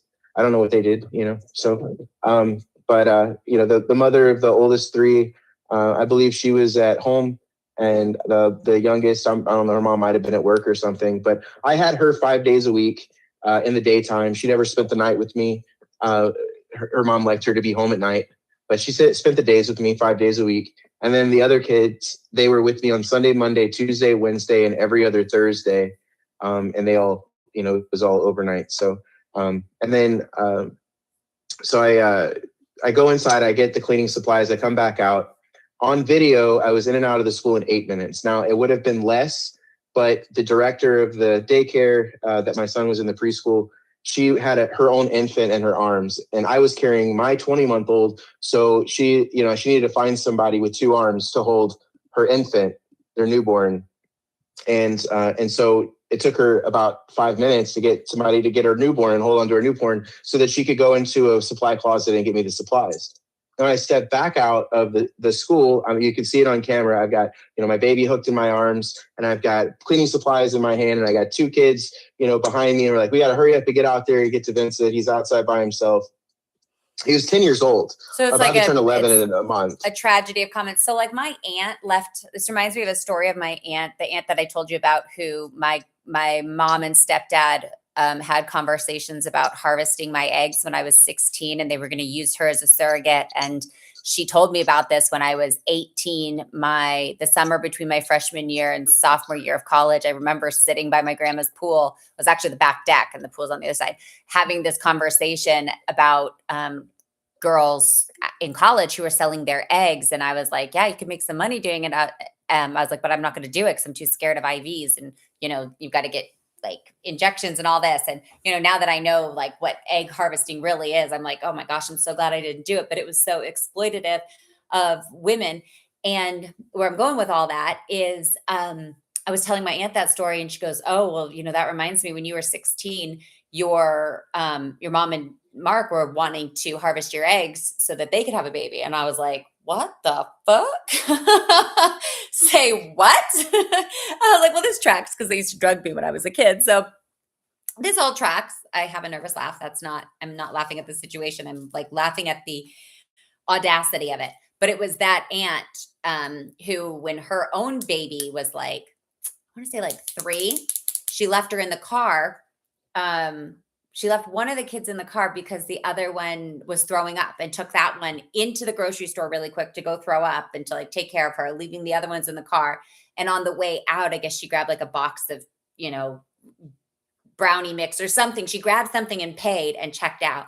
And so when she got out there, the police were there and they were like, hey, CPS, called. There was a child welfare for leaving a kid in the car. She's like, oh, well, this one was throwing up. So I had to go in. And they're like, well, you bought something. So, and I don't ever know what ended up coming of that, but it's like, it can literally be the road to hell is paved with good intentions where you're not intending, and I'm not accusing that aunt of anything besides just being a shitty aunt, and not advocating for my kids, because she did tell me that story when I was 18 and has since kept her family pretty well out of the chaos of my family law stuff.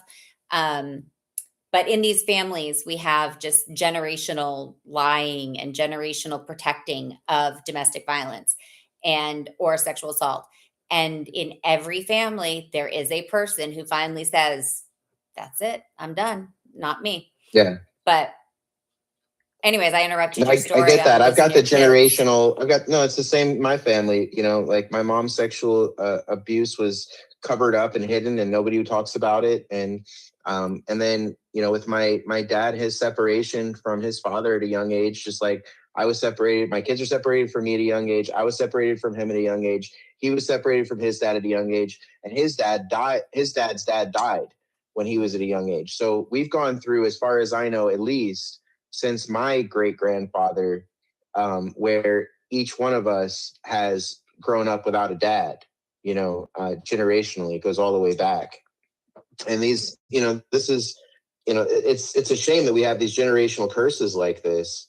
It's insane. That's what it is. And I talked about it last night. It's the generational curse. There's 7 of them: poverty, addiction, disease, abuse, abandonment, mental illness. And there's another one. It was like spiritual affliction, but that's the one I'm not super versed in. But it's kind of like when we were talking about the occult earlier and how there's a lot of cultures that believe in occult practices. And I saw some people put some stuff in the comment. I keep forgetting that you're just on audio and not on video. But I can actually see your video right now. I just pulled you up on YouTube on my computer, so I can see you. Can you see the chat? I can't see the chat. Okay, so somebody said, in my case, there was no medical, but there are many witnesses of the blood and black and blue covering me from head to toe. Makeup couldn't cover the job, and he told CPS about it. CPS drugged. My totally drugged out CPS worker smirked and told me regarding the beatdown and attempted murder because he tried to choke me to death after beating me for 2.5 hours. Yeah, he said he was sorry. So the CPS worker's like, yeah, he admitted to that. Did you know that the number one indicator of whether or not an intimate partner will end up proceeding to murder is strangulation? Which I find very ironic that, my ex was a strangulator, but yeah. So is my children's, the guy who's raising my children right now, my oldest 3. He's a strangler. He can't be around his own kids because he strangled his children's mother. And yet he's raising my children and strangling them. And, and it's documented. There's DCF reports of him strangling the kids. And I actually called him out. There's a video on my page where I pulled up behind them at a dispensary. I didn't realize that was them in the car in front of me. And the door opens at the driver's side. And then this guy comes towards me. And I was like, oh crap, that's my ex-wife's boyfriend. And he starts coming up to me and he's like, oh, you want to talk crap about me on Facebook? You want to talk crap about me on Facebook? Why don't you talk crap about me in person? Now the whole thing's live. And I was like, all right, have you been choking my son? And he says, what son? And I was like, oh, have you been choking my sons, plural? And then he turns around and tells me this is the level of abuse this guy is. He says, I don't have any kids. And that those kids are his kids. And he's, basically that he's stolen my children. And it's such an abusive situation to the point where before I even knew this guy existed, he was forcing the children to call him Daddy Chris. Well, Chris is my name. So when DCF goes looking for Daddy Chris because a 2-year-old's got a black eye, they're busting down doors looking for me. And my ex-wife is very aware of who it was that actually committed this, because that week, that Wednesday, when she was supposed to have dropped them off, because at that point in time, they were dropped off on Wednesdays. Later, they were dropped off on Sundays. But on this particular Wednesday, when the kids were supposed to have been dropped off, she didn't bring them. And I was like, why didn't you bring the kids? You know, like, where are my children? They're supposed to have been here today, you know, and why didn't you drop them off? And she doesn't have an answer. Well, the next thing I know, the police are busting down doors all over the town looking for me because Daddy Chris blacked this 2-year-old's eye. And I'm like, well, you know, when they finally called me, I was like, well, I'm their daddy and my name's Chris, but I didn't see the kids this week. They never got dropped off to me. And so she's protecting this abuser, and actually has laughed about it to some of my friends who have gone over there to visit my children. She was laughing about how she knows that these DCF workers were out and the police were out looking for me for things that her boyfriend, also named Chris, did. I mean, what a confusing situation for these children to have their father be Chris and, you know, I'm daddy to them. And then now you've got this guy forcing them to call them Daddy Chris, who abuses them to the point where they're terrified to leave their own bedrooms. And they use the bathroom in their closet because they're so scared to leave their bedrooms. You know, and I've reported every single one of these things that these kids have told me about, how he's broken doors off the hinges and smashed their TVs and Xboxes, and how he's terrified them to death, and how their mom doesn't feed them. And, you know, and the thing is like, after there was a year where she wouldn't let me see them at all. When I finally get them, they're all emaciated and they've all lost weight. And I bring them to the doctor, and the doctor is like, oh my God, these kids have gotten smaller since the last time they were at the doctor's office a year and a half ago. She didn't take them to well visits, and she starved them to death. And so it's like, you know, and then they turn around and DCF opens up the case, and instead of pointing the finger in the direction that it belonged, and, you know, and praising the reporter, they turn around and they put in their file that I'm responsible for the fact that these kids are emaciated and have lost weight over the course of over a year. Even and it's though like, you weren't how with the hell them? is it? Yeah, and not by my own choosing. I didn't choose to not be around them. I never want to miss a day of their lives. But, you know, I wasn't in their lives, and they got smaller. And, you know, and that was shocking. I was like, oh my God, you know, because when it comes down to their care, I was the one who went to the PTA meetings. I was the one who went to the parent teacher conferences. I was the one who reported the abuse that happened to them. I was the one who took them to the doctor. I was the one who was concerned about their health and their well-being. And their mom just has never done that. And so I was always that person. And when they're not in my care, then they're being neglected. And that's just the simple fact. And, you know, and besides the fact that they're being abused, because their mom is a violent abuser, that's why I left her in the first place. I walked in the door to find her screaming at our newborn baby. Like, I was outside the house and I heard screaming, and I'm like, what is this crazy screaming inside? I open up the door and she's hovering over a baby, just screaming in his face. And that was it. I lost it. Something that could have been intervened upon, like, you know, is it a matter of like she needed support? She needed, you know, because I've had newborns and never screamed at them, but it's exhausting, and it's, you know, if you're not sleeping, and it's. So the abuse from her began like before she even conceived our first child. So she's always been a manipulative abuser. You know, this isn't just some random like single action. She's been abusive towards me and our child. Like, she's been abusive to me since before we had a child, and she was abusive to our child since our first child, since he was a baby, and she's abusive. The kids would literally, when I would go to leave, you know, because I had to step out, I had to go out the house. I got to go make money. I've got 3 kids, you know, and when I would go to step out, the 2 oldest would be like, Daddy, please take us with you. Please don't leave us with her. And I'm like, what do you mean, kids? This is your mom. And they're like, please, Daddy, please just take us with you. Do you think that you were attracted to someone like that based on your own experience with your mother? Well, see, that wasn't what it was. What it was is I was threatened into a relationship with her. With the corruption in the family court, she had taken my son again. Like, I had separated myself from her. I didn't want anything to do with this woman. But what happened is I kept the child. I was a single dad. I took care of Vincent by myself. He was 9 months old. She disappeared from existence. And so I was a single dad with a newborn, 20 years old. And I worked for a Fortune 500 company. I went from a full-time worker to a part-time worker so I could care for him. And she was gone. I don't know what she was doing. She was gone for months. No phone calls to check on her baby, nothing. Just a single dad. And then I got a phone call one day from her, and she's giving me this act that, oh, I miss him. I want to see him. I haven't, like la-di-da. And I'm like, I'm not the one keeping him from you. You want to see this child, you can see him. Let's just share him. You take him half the time. I take him half the time. Keep the courts out of it. Everything's fair and everything's fine. And then what happened is on the second switch, she refused to give him back to me. And then her parents hired the family court judge's cousin to represent her. They put perjury into the courts as far as where he'd been living, saying that he had lived in St. Augustine, Florida, which is St. Johns County, his whole life since he was born, when in reality, he had lived with me at my house in Duval County in Jacksonville, Florida, since he was about 6 months old, or less than 6 months old. He was probably 3 months old, so something like that. And so they lied. They used perjury, and they used this conflict of interest in order to gain jurisdiction in a place where they shouldn't have had jurisdiction, and gain custody where they shouldn't have been able to get custody. And I had hired an attorney, and the attorney ended up he's like, this isn't the way things are supposed to happen. The corruption was just awful. And he's like, I don't know what's happening here, but this isn't the way things are supposed to happen. And he's like, I'm just going to refund you your money because I don't think I can win this case. And then I hired a second attorney. That's a good lawyer.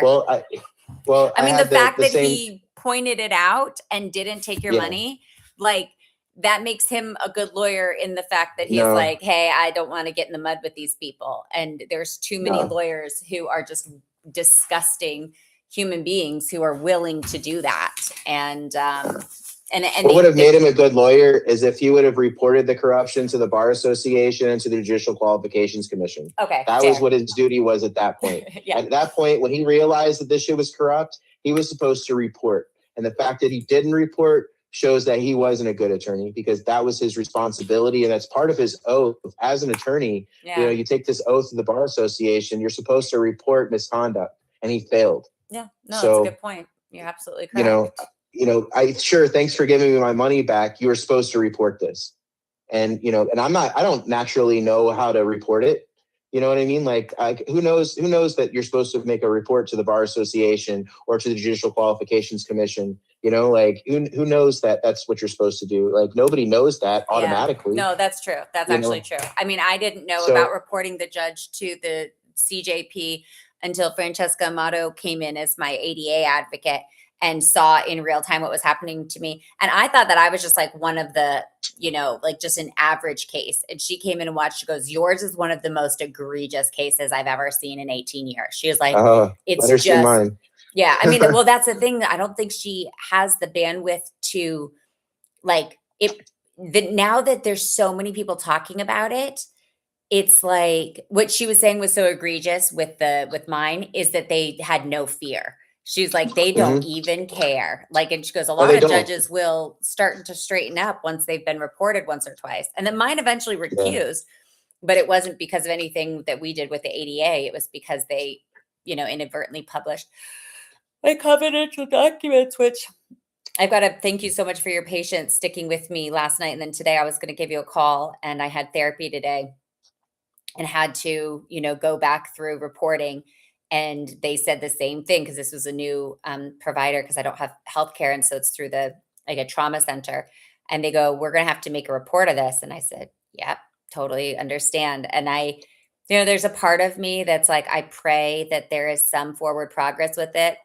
But there's also the part of me that knows how this system is set up to cause instability. And there's a mom there's a parent, I think it's a mom, in the comments that said, yes, beautiful. They start with torturing animals as children, which he told me he had done too. Yeah, my ex-husband abused our animals, and the military did nothing about it, even though strangulation and animal abuse are some of the number one indicators that somebody's going to move to more aggressive violence.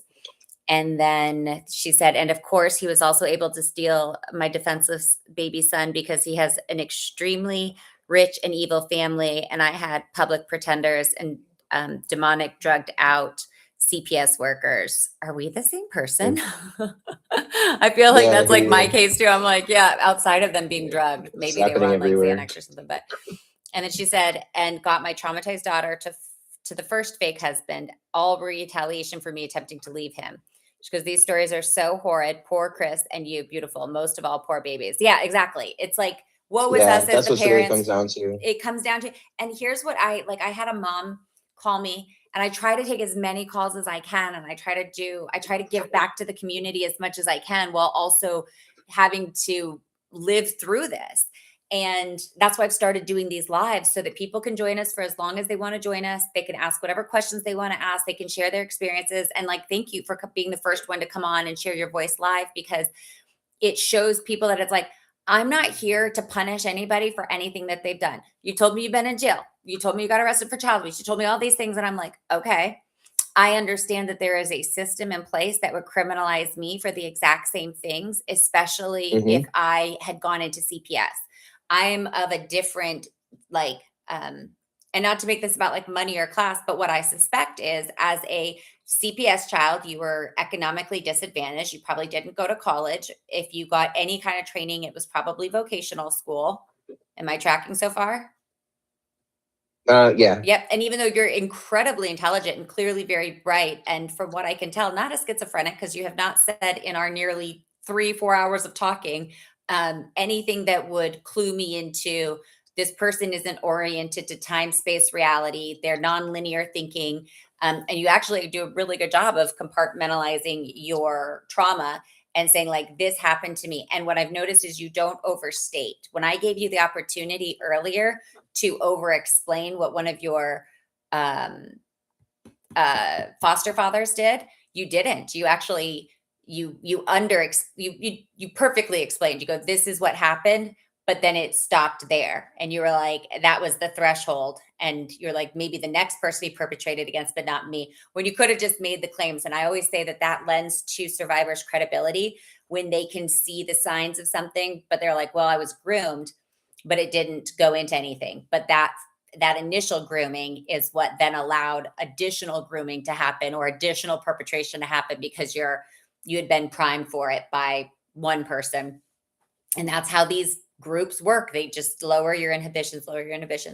But where I was going with this is, what happened to you and your child's mother could have happened to me if I had been if I had been a CPS generational person. So my dad, his family would have been CPS kids, but it didn't exist back then in the 50s.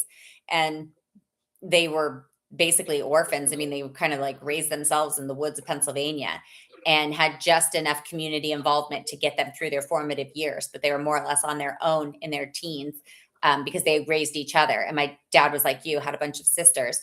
And so that's where the poverty cycle started. But my dad entered the military, and for all of his shortcomings as a father, the cheating, the abandonment, all that, he was never a molester, and he never harmed my brothers and I like that. So he broke that cycle, and his father was abusive, and my dad had started like that with spankings and stuff like that. But I think he saw it in himself that he's like, if I stay in this conflictual marriage, I will become my father and start harming. And so he, removed himself. And I'm always kind of like, okay, so his mother abandoned him and his father beat him. Honestly, yeah, he's kind of an asshole, and he's like very self-serving, but he did the best that he could with the cards that he was dealt. And he didn't perpetuate like additional harm beyond what he could control, his own lane. And so you've got to give people that grace. I think, like, even with my mom, same thing. She grew up in it. I talked about this last night. And so it's like, I give a certain level of grace for people who acknowledge how they grew up, the system and the structures that they grew up in, and the choices that they're making not to move it forward. So like for me, I've tried at every angle to de-escalate with my children's father and to negotiate and to meet in the middle. But like, you can't negotiate with a terrorist when they want you dead. And so, this is where I'm at, is just getting on and talking about this all night, every night. And the more people that come forward and share their stories, the more we're seeing the generational patterns, and then we can address those and start to heal them. So that's what I want to ask you, because we still have folks watching live. And if you guys want to put your questions in the comments, what do you think, besides what we're doing right now, which is naming the problem, naming the players, and taking responsibility for our own actions within those systems, what can we do as parents who've been impacted by family court and or CPS? What can we do? We're advocating, but what else? We're putting it out there. What else? In your opinion? I mean, in your expert, opinion, multi-generational opinion. My expert, honestly, it's the same thing. I say this over and over again. Our power, our strength is in unity. And when we stop looking at, oh, this is a women's issue, oh, this is a men's issue, the reality, this is a future of humanity issue. Yeah. This isn't a Black issue or a white issue or a Spanish issue. This is a all of us humanity issue. Yeah. And when we stop trying to allow these people, these aren't gay issues or straight issues, these are humanity issues. Yeah. And if we take this and we all stand together in unity and we recognize that we have a common enemy, and this common enemy, we have the blue wall of silence, which protects these criminals who are committing these crimes against us, and which is systematically destroying our lives because they come into our lives and they just do whatever a judge tells them to do. And then we've got the Bar Association, the blue wall of silence. Tell me that. Yeah, Say more. It's also not called the Blue Shield. You can find the information on Wikipedia. This is an old term that's been around for a while. I've seen it in books. But the blue wall of silence, or the blue shield, is that secret code amongst officers that they won't report each other's crimes. And it's basically it's the police, but it's their secret code that, so if a police officer witnesses a police officer committing a crime, that police officer isn't going to arrest the other police officer. They're not going to report it. When they get asked about it, they're not going to say anything. All right. But the same thing goes if a police officer witnesses a judge, because there's never a time when you walk into a courtroom and there's not a cop in there. There's always a deputy in the courtroom. And so whatever crimes that judge is committing, they're committing in front of an officer of the law who has sworn to uphold the law. And they don't arrest these judges when they commit crimes against us in the courtroom. And then, the same thing happens with an attorney. So if you call the police, and a cop's committed a crime against you, they tell you to go to internal affairs. That's self-oversight. If you call the police and you say, hey, this judge just committed a crime against me, literally in open court on camera, it's recorded and everything. They're like, well, contact the Judicial Qualifications Commission. Yeah. That's judges overseeing judges. If a attorney commits a crime against you, and mind you, there's a cop right there in the courtroom and they witness the crime being committed, but the attorney commits a crime against you, call the police, hey, this attorney just committed a crime against me and it's all recorded. I've got the evidence and everything. And then they're like, contact the Bar Association. That's attorneys overseeing attorneys. And so they have all this immunity. Well, that's the blue wall of silence. So the blue wall of silence refuses to go against the politicians, the Democrats and Republicans and political power. They refuse to arrest them for the crimes that they commit against us. They refuse to arrest the judges. They refuse to arrest the attorneys, and they refuse to arrest each other. And then, so that's the blue wall of silence. That's how the blue wall of silence, it's used to protect. And it's also at the same time, it's used to silence us. And so, when I speak out, like when I was at the Lincoln Memorial and June 8th of 2024, the blue wall of silence is what came and snatched my megaphone out of my hand and beat me in front of 1,000 people in front of the Lincoln Memorial because they don't want the truth to be spread. The blue wall of silence is what came to my foster dad's home in February 14th of last year and brought an officer out there to tase me, club me, beat me, and falsely charge me after they hyperextended my arms and keep me locked up based on false charges for a extended period of time, what they call prolonged incarceration. And so that's what that was. That's the blue wall of silence. Then you've got the bar associations, and we know the bar associations are the clubs that the attorneys and the judges are in. And, so that's a whole thing in itself. So the bar association, they're huge. And when you look at the makeup of our United States government, the executive branch to start with, the presidents, every time we have a Democrat as a president, it's an attorney. Obama, Bill Clinton, just keep on going back. all of the president-elects are attorneys, the Kamala Harris's, et cetera, the Al Gore's. So, they're all attorneys, right? So and essentially we go through a Republican president, then we go to a Democrat president, then we go to a Republican president, then we get a Democrat president. And so when we have the Republicans, it's always rich people, usually generationally wealthy people, and usually tycoons of some sort. Donald Trump, real estate tycoon. George Bush, oil tycoon. Keep going back, you'll see more tycoons. And occasionally they have actors in there. So Ronald Reagan was an actor. Donald Trump is an actor. And so, but what are actors and what are lawyers? They're literally professional liars. And they go to school, they learn how to lie in court, and so that they can get an outcome for, in the case of the actors, they lie so that they can get an audience to believe their role. In the case of the attorneys, they really pretty much do the same damn thing. And so there's your bar association. Now, it's not just the executive, the highest executive position, but then when you look at the cabinets, right? So if you look at the makeup of the cabinets of each of our presidents, it doesn't matter if they're Republican or Democrat, the majority of the cabinets, at least half, are attorneys, professional attorneys. And even going into it, you were talking about RFK earlier. RFK Jr. is an attorney. That is his profession. He's an attorney. And mind you, he's not the worst of attorneys. He's advocated for some pretty good things, but he's made a lot of money doing it. And, he is an attorney. He's a member of a bar association somewhere.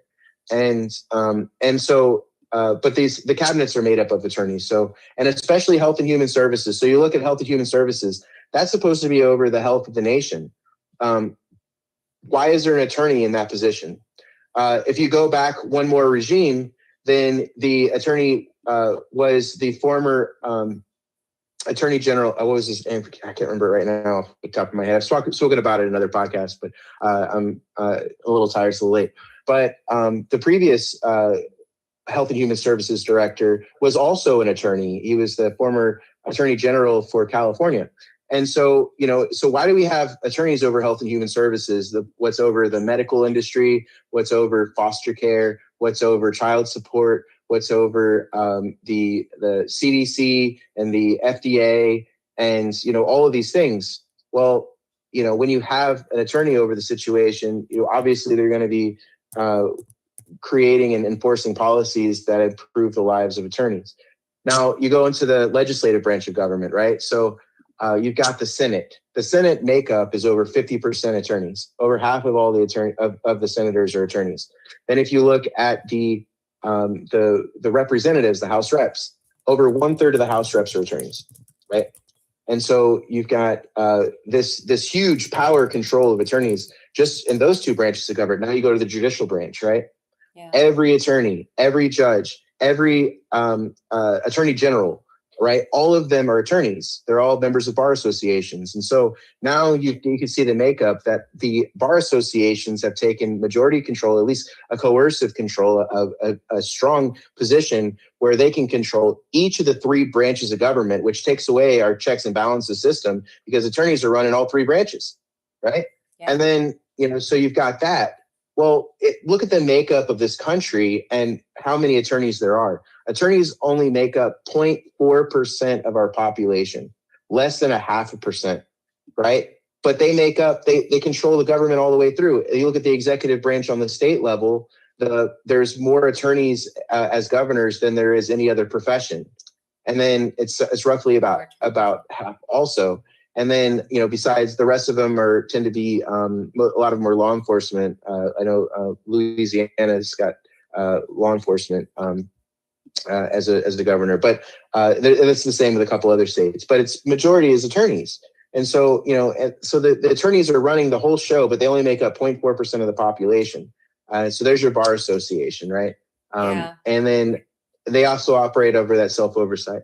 Well, then you've got the major political parties, the Democrats and the Republicans. Well, when you look at it, the Democrats support the Republicans, the Republicans support the Democrats. I mean, they didn't pass the Adoption and Safe Families Act, and they didn't pass the Deadbeat Parents Punishment Act without bipartisan support. And that's how it is when it comes down to something that's going to make everybody a bunch of money, and they don't care if it's trafficking children and parents in the process, it's going to make a bunch of money. So the Democrats support the Republicans support the Democrats, and none of them support the people and what's in the interest of the people. You know, we see that time and time again throughout the legislation that actually gets passed and the legislation that just collects dust in the committees. You know, like the Ending Qualified Immunity Act. That thing just sat there as collected dust in the Judicial Oversight Commission or committees in both the House and the Senate for years. Which one is that? And it is the Ending Qualified Immunity Act. Yeah. Now, mind you, this little piece of legislation that this executive order that Francesca is pushing, it would solve the very same problem. It would end that qualified immunity, which, you know, that's one of my biggest things is I really support the ending of qualified immunity because it's, first of all, it's unconstitutional. The Constitution says that we have equal application and protection from the law. So the law is supposed to apply to each of us equally, and it's also supposed to protect us all equally. And when you've got the law protecting judges and attorneys and cops and state employees, but it doesn't protect us from them, well, now you've got an imbalance of power. And you know, the government is supposed to serve the people, not the other way around. You know, this isn't supposed to be some sort of you know, type of government where the government is your daddy, you know, and you know, and they get to tell you what you can and can't do. This is supposed to be a government where the people are telling the government what they need, and the government is supposed to be helping fulfill the people's needs. Yeah. And it's not doing that. They've taken control. The attorneys are having taken control like they do. They've made it so that they've profitized off of the deprivation of our constitutional and our what are supposed to be inalienable rights. And by depriving us of those rights and monetizing those rights, now they've created systems where they can profit off of that deprivation. And that's what we're experiencing through us all. Yeah. So. Well, and that's what somebody in the comments was saying. Renata Love 512. She said, they're all evil, all lawyers. And it's like, yeah, I've yet to meet a lawyer who is like 100% across the board, just solid. And it's not that they're not there, but like, I don't know if there's like something in law school where they straight up just train you how to make money. And they're like, it's like the only profession where they're like, and I have a friend who's a lawyer and he goes, you know why I became a lawyer? And I go, no. He goes, because I grew up poor and I would drive by these people and see them with these big fancy cars. And I never wanted to be poor. And so I went to law school and I learned how to print money. And so now that's just what I do. But he uses his powers for good because he's actually representing families in these lawsuits against the military installations for the housing, the mold on military housing. And she said, girl and Chris are so smart. Girl and Chris are so smart. And me too. I'm extremely high intellect and the epitome of mental health and an expert on fake demonic systems and DSM. So again, they'll use whatever they can against you. If they can criminalize you, awesome. If they can pathologize you, awesome. But what it all leads to is breaking down the fabric of society so that we have a lost generation that then becomes, you know, human vulnerable. Trafficked. Yeah. And trafficked. Yeah, totally. She says, everyone will find out the truth soon. I agree. And then to answer the question of like, okay, well, what did we do? She said, great question. Books, documentaries, testimonies, film across the country and world tours. Go outside the courthouses and CPS with our books and other businesses. Yeah. So the protests seem to be doing their job, getting a lot of attention. She said, I was a famous bartender, famous for wisdom with famous people and professionals and professors of all kinds. One bar in Manhattan, Lower East Side for 15 years. And you two are top tier quality. Thank you, sweet girl. Okay. And then because of our minds, hearts, and spirits, praise God Almighty. Brilliant, Chris. Both of you are brilliant. Well, thank you. I mean, that's the thing. We're just two people who've been through the system. I've been through family court hell. You've been through CPS hell. And I've been through family court hell too. So true. Yeah, it's all connected. I've seen the criminal courts, the family courts, the dependency courts, you know, and I've seen that there's hardly a difference. You know, the courts are systematically destroying people's lives. Yeah, under the color of law. I think that that's kind of the next awakening that we're having. I think everybody's kind of woken up to the fact that the politicians are just kind of asleep at the wheel, and they've let this stuff happen for decades because they've known about it.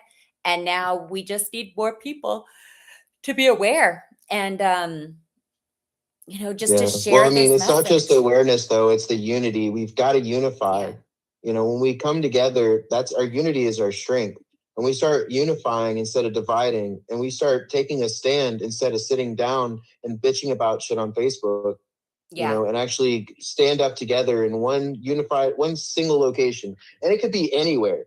It could be in the middle of a cornfield in Kansas, or it could be at the White House, or it could be but if we could get the people to just stand together in one single location and take a stand to the point where, okay, look at this. All of these people are Yeah. either one victims or two supporters. Yeah.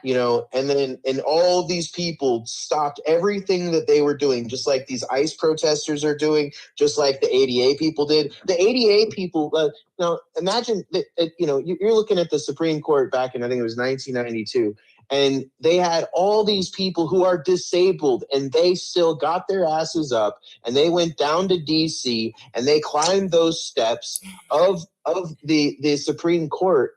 And the Supreme Court, which didn't have a wheelchair ramp.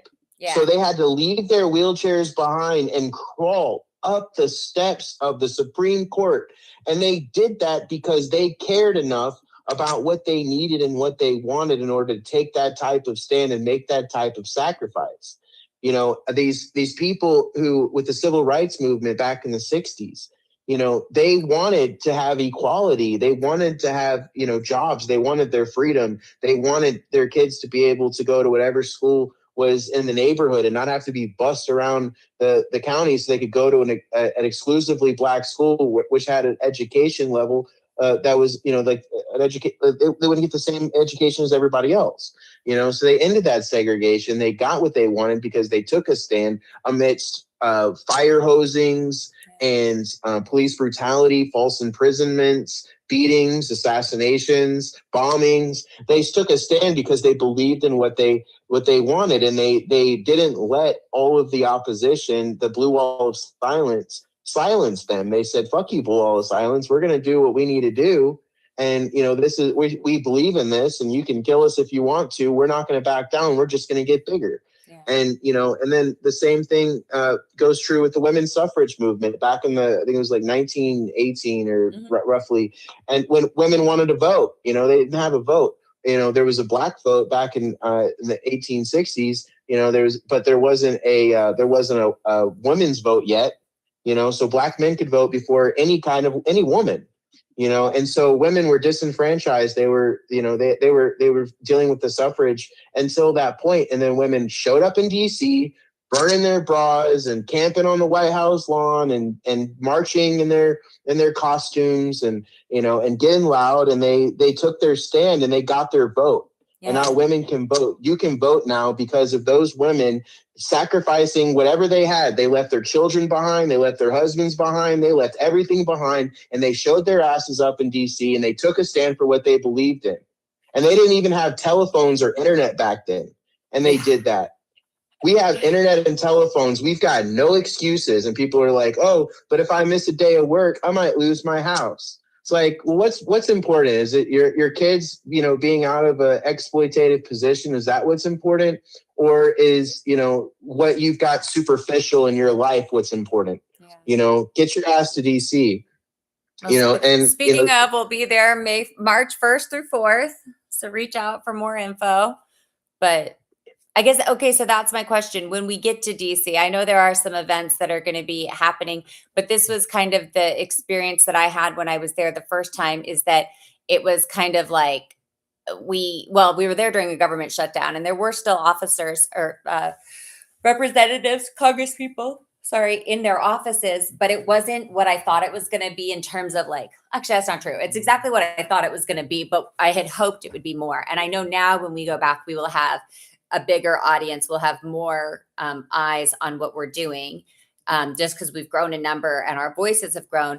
But that's kind of what I want to try to figure out in terms of what we could do on a visual aspect of, like you said it best, like women with burning their bras. Like, how can we show how can we show this funnel of what we're seeing in family courts, the destabilization, the institutional, the intentional institutional disruption and missteps, and then the vulnerability, because what we're calling for is independent oversight, trauma-informed procedures, and strict vetting of court-appointed professionals, transparent funding pipelines, and like trauma-informed professionals. But how do you think we could, let's see, she said, totally right. Most of the women, even in the movement, are secretly jealous and in competition with other women. Yeah, everyone needs Jesus. Yeah. Yeah, it's like we're all just in this together. I would love to be able to podcast about something other than this. So until I've got my kids and I'm like podcasting about like making granola, or not podcasting at all because I'm with my kids, I don't want to be in a movement long term, because I don't want this to be a movement, because I don't want this to be a problem in our country. I feel like as soon as you have to have a movement, get into something. And I've got a friend, her name's Christine Miller. She's with the Judgmental podcast. And she said that she thinks that this is going to be bigger than the Me Too and Black Lives Matter movements, because it goes across every race, every gender, every socioeconomic class, and it impacts just such a vast swath of our nation. But what we need to do is figure out how to get the mainstream media to start paying attention to this. And I was hoping by making this infographic that will help. I mean, it's beautiful. It hits all the nails on the head. I can literally look at this document and see how every single one of these things, I can check every single box throughout it. Yep. There's not one box I can't check. And that's the sad part of it, in all reality, is that, I can actually check every box. Yeah. And that Most should never people happen. can. Nobody should be able to do that. I mean, in order for the system to work effectively, there has to be each one of these. In order for people to get to the S's, the 5 S's, the sex trade, the sold parts, the enslaved, the sacrificed, or the surrogacy, you have to have a system that is not just like having a few glitches. It is literally set up intentionally to defraud the American taxpayer and to harm American parents and children, because it fuels an economy. There is an economy based around it. And then on the, okay, can you see my board if I go back over and draw some more? So like in this, I need a different color. Black. Okay. In this space here, this is where the bad actors come in, the lawyers, the gals, the psych evaluators, the whatever. And they just exploit the parents, and they exploit the system, and they exploit the resources. And then once all the money goes, and you have people like me staying with friends because my escrow's locked up, they've taken everything they can. It's like, what options, like where do they go next? So it's very much as like, I feel like I've been going live for a week now, every day since my daughter's birthday on the 6th. So tonight's Thursday. So this is my 7th night. And I feel like tonight we hit our stride, because we've had a lot of people tuning in live. Thank you everybody who tuned in live, and thank you for everybody who's watching this later. But naming the problem is the first step. And then coming up with a targeted campaign or a targeted plan to expose that funnel is what we all need to work on. Does that look like a crazy person drew that? But it makes sense if you look at it. Like, it really genuinely, truly makes sense, because it's talking about, you divide the men and women, you divide the gays and straights, and then who is left floating in the middle? The kids. And then that's where the money is.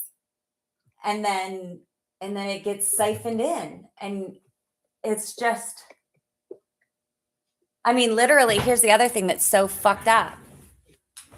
The number of suicides or deaths, I call it murder by proxy. That's what I'm going to push. I do too. I use that all the time. Yeah, it's murder by proxy because down It here, is. once you've taken their kids and you've taken their resources to fight for their kids and you've drained them of everything, their will to live, what do you end up with?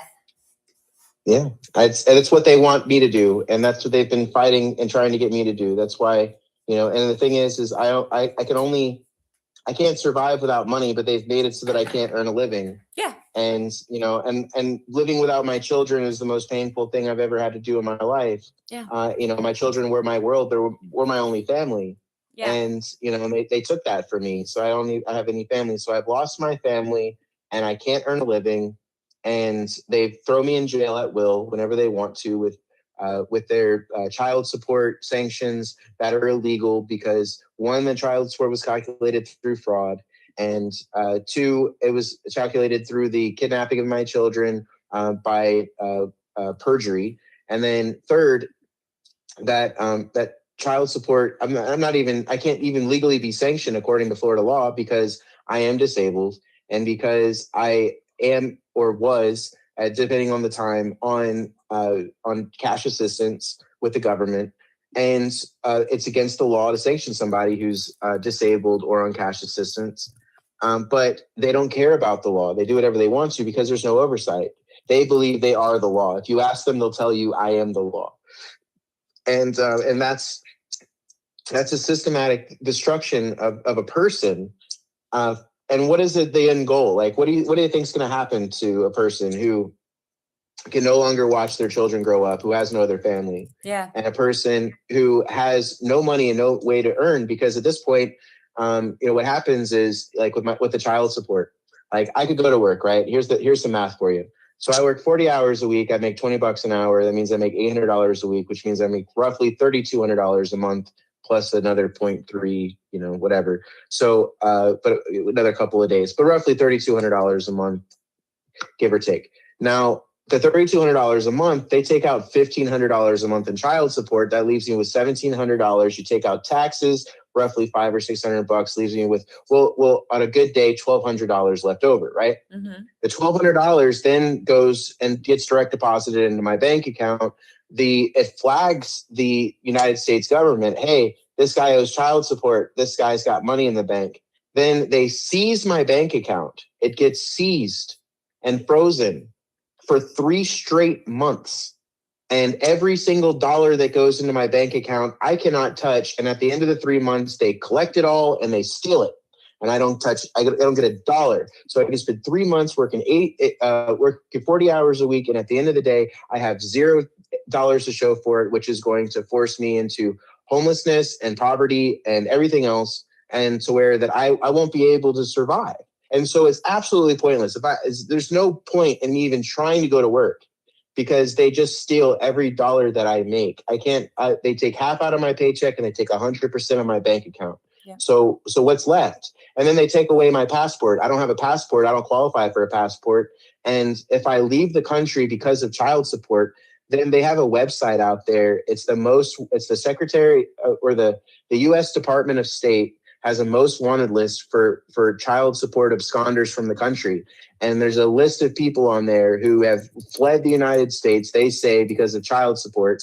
And when you do that, they put you on this website and they put a reward out for information leading to your arrest and capture for trying to get away from this country for this ridiculous peonage slavery that they're putting upon the people. What's crazy is I've actually seen that list. When I was a State Department employee, we were stationed in Malawi during the pandemic. So Malawi's in Southern Africa. And my ex-husband was the military SDODAT security detachment officer, and I was the community liaison coordinator. And when everybody was trying to get back to America before they closed the airports, and the U.S. had chartered a flight for anybody there, they had people come in who either had warrants out or whatever their outstanding, crime against the government or people was. We had to get it cleared before they could go back. And it's like, well, you might not be eligible to go back. Even if you're an American citizen, if you go back, you're going straight to jail. And we had some people who were like, take me back to jail, because they didn't want to be in Malawi during the pandemic, but joke was on them because it passed over us. And we weren't hit very hard during it. But that's neither here nor there. But there were people on that list who hadn't paid child support and were ordered to jail upon extradition back to the US. So they're like, if you go, like, we have to tell you this, that like, you do understand if you go, you'll be arrested when you get there. And they're like, yeah, let's do it. So, because they didn't want to be, so. Yeah. So, so I don't have a passport. I can't legally leave the country. If I do, I'll end up on that list. I can't earn a living. They took away my driver's license, so I can't legally operate my vehicle. I was a professional taxi driver, and that was how I made my money to survive as a disabled person. Yeah. Now I can't even go to the grocery store without risking my life. I can't take my, if I had my kids, I couldn't take them to school without risking my freedom. Wait, why can't you go to the grocery store? Because I can't go to the grocery store because I don't have a driver's license anymore. Oh, so I can go to the grocery store in my car, but I do so under the potential that if somebody bumps into me at a traffic light, or if somebody, if I get pulled over because one of my lights is out in the back of my car, or a police officer happens to run my tag, and then I go to jail just going grocery shopping. Yeah. And, because they violated my right as a disabled person to be able to maintain my license, having a child support debt. Now, it's the law that says they can't do it, but nobody's enforcing the law against them. And they are using the law, these color of law crimes. And the thing is it's not even that it reads in the law that they're able to do this. It actually, it contradicts. They're violating the law. They're purposefully contradicting it. And I've put the law on the record in the case so that they are on notice of the laws that they're violating and how they're violating. And they just laugh in my face. I go into the courtroom and all my evidence is suppressed under sustained objection. When you say they laugh in your face, I had 20 court watchers, and my ex-husband's advocate, her name's Jillian Santayez or something like that. She's out of Monterey, California, the Family Advocacy Program, literally laughing. And I'm saying to the judge, like, Your Honor, like, I'm being mocked in court. And she's like, like, just doesn't care. And you're like, these people think that they're so above the law. But one of the moms was saying that they've got autobiographical novels, just talking about, what had happened. And honestly, like, that's kind of where I'm going with my situation.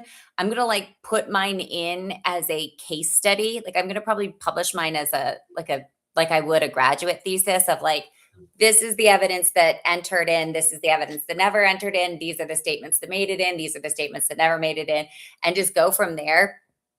Because how do you distill, there's like 270 pages of transcripts that if I was going to print that, it's like, I have to print all of this. But then like, this is crazy. I didn't even realize that you could see the number of words that were said. That's crazy. But I think she's right. It's books.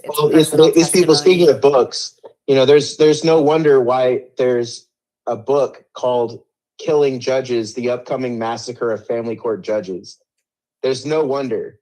What? You can't. That's you haven't seen that one? No. It is a book. What's it Killing called?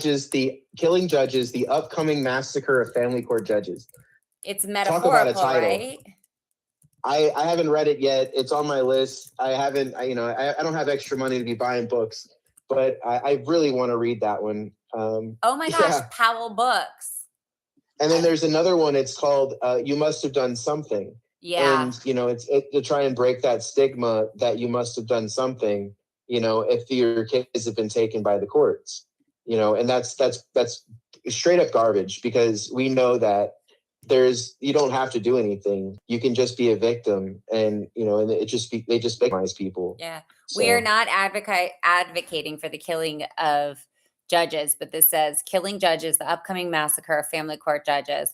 This book spells out child abusers like Judge Hal Harrison and Judge Rebecca Eggers Grider, and an and an orchestra of individuals whose sole purpose is to commit these crimes within family court. You know what? There's a whole group in Miami-Dade. I could give the names and the addresses. It also takes a deep dive into those that protect child abusers, like Watauga County Sheriff Len Hagman, the NC Judicial Standards Commission, and the Attorney General Josh Stein. I do not mince words in this book. Wow. That's quite a title. So who is Kenneth Gottfried? Do you know who that Kenneth is? Godfrey. I have not met him yet, but I've followed him, and I'm not sure what's happening with him. You know, I'm fresh out. I've only been out of jail for 10 days after spending 350 days of false imprisonment. So how many days? I'm not sure. 350. So, and the first thing you do is 14th. get back involved with these advocacy groups. I mean, that just shows you this isn't about.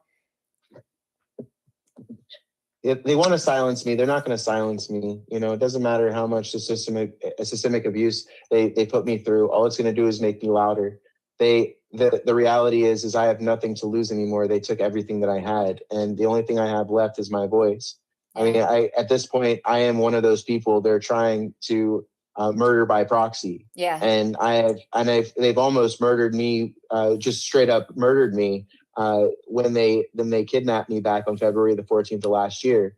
I had 9 bleeding wounds on my body. My hip is sprained. They tore the rotators in both of my arms. You know, I was completely like beat to death. And it's not the first time. I had, you know, 6 federal agents beat the crap out of me in front of the Lincoln Memorial for exercising free speech on the steps of the Lincoln Memorial. You know, and, you know, so this isn't the first time I've had, you know, the blue wall of silence try to silence me, you know, but they want me dead. And, you know, and it's like, well, you know, you've already taken away my children, my ability to earn an income, my business is shut down. I can't even survive anymore without having to accept donations.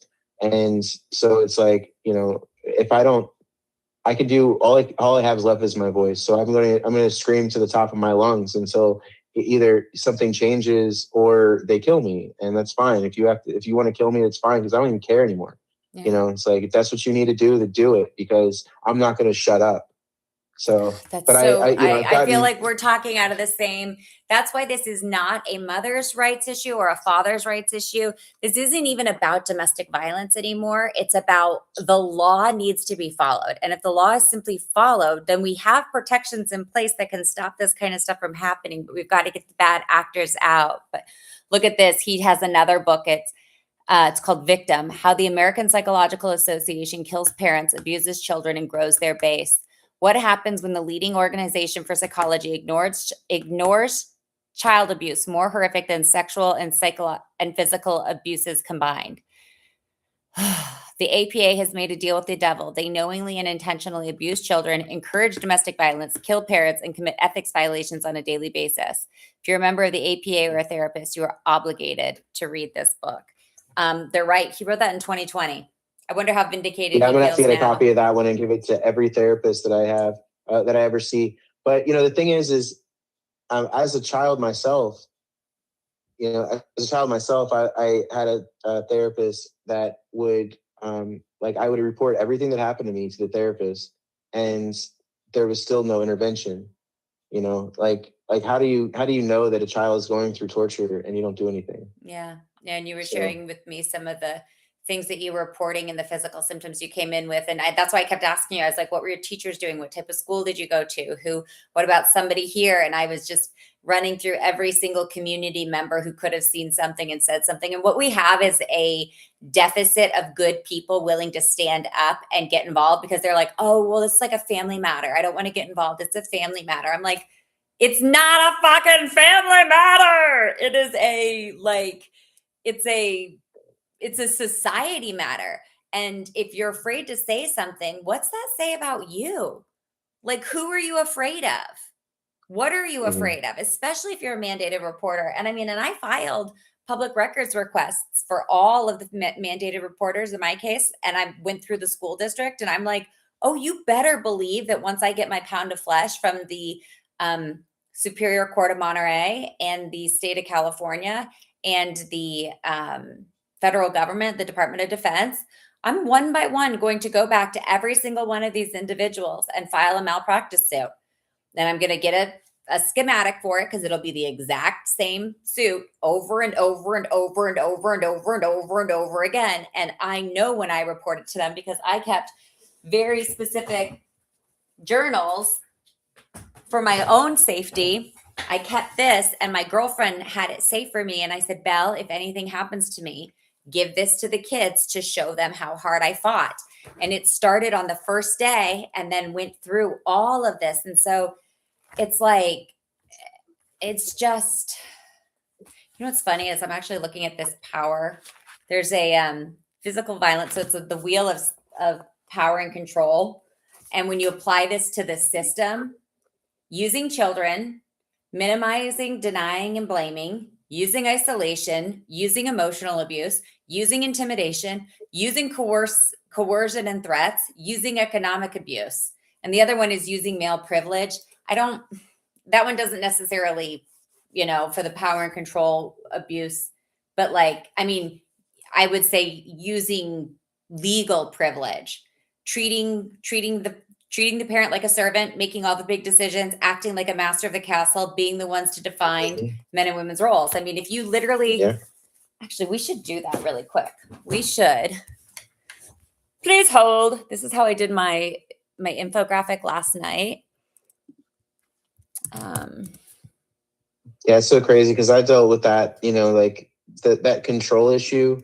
It was so the judge made it so that the only way that I was able to see my youngest son at all was at doctor's appointments. So after first it was I had custody of him because his mom is a piece of crap. And then all right, well, don't say that because I mean, even though I shouldn't say that because like here I talk shit about my baby daddy all the time, and I'm like, he's a monster, and you're like, the mom's a piece of crap. I'm like, no, don't say that. But the only reason I say that is because it is also our responsibility as co-parents. We have to expose what is going on, but also protect the kids who are defenseless in all this, who are, when they're older, going to feel like they have to make a choice. And that's irresponsible of us as the parents to put on them. And that's something I'm healing through just as much. So on a factual basis, all right, factually speaking, okay? Yeah.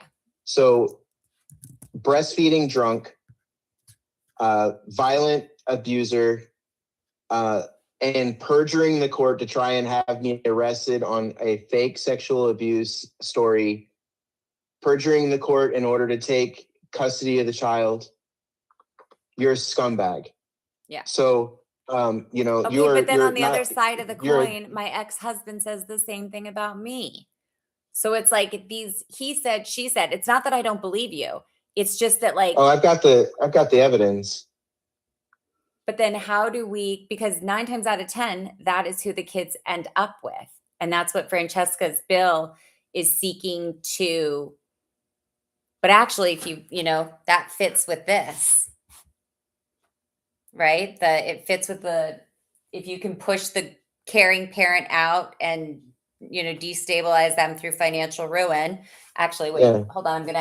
Hold on. Every time I redraw this, I get a little bit closer to nailing it because this is what happens. The money in here starts out small. They start taking small amounts and the parents have big money, right? Not big money, but they've got money. And then the longer they're in the pipeline, the smaller the money gets until it's gone. All right. This is just a rough draft, guys. I'm not an artist. I'm just conceptualizing. And then here, it's like the money gets bigger and bigger and then huge.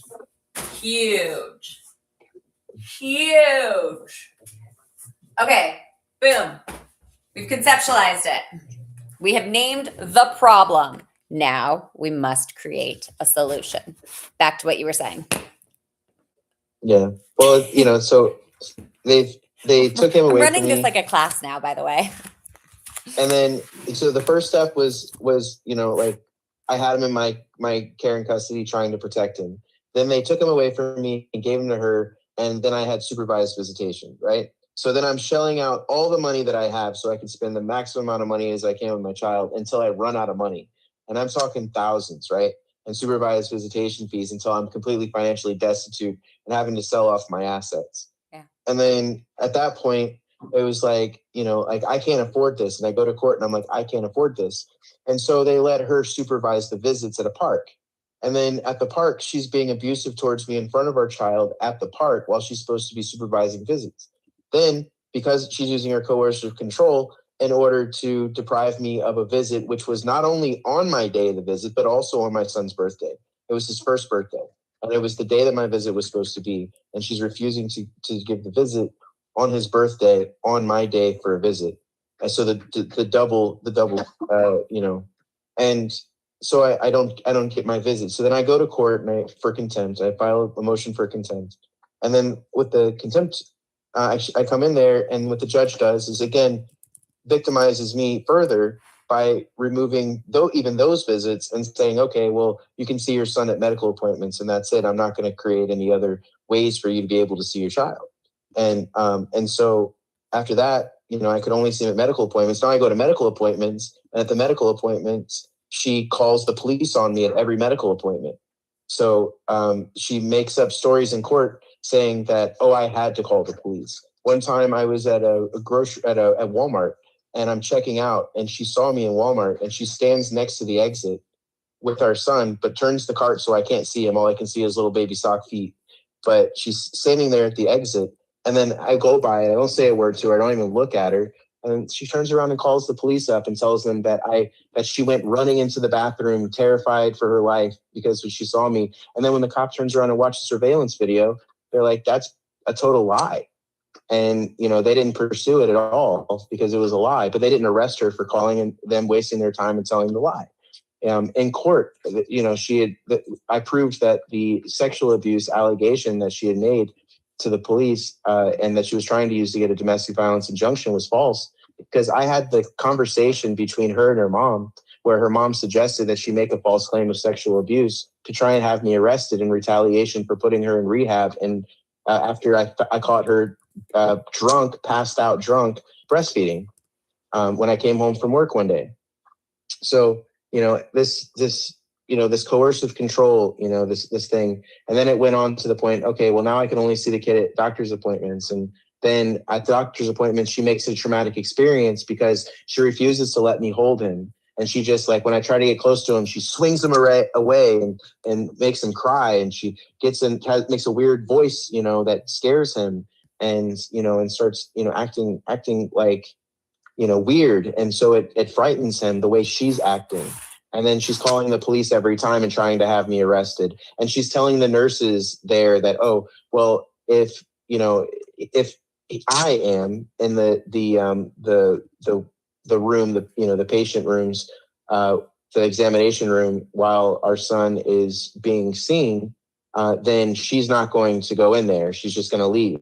And so our son would be neglected for medical care if I am in the examination room. And she's going in there with her boyfriend, and her boyfriend are going to go in there, and I'm not going to be able to get any say in what happens.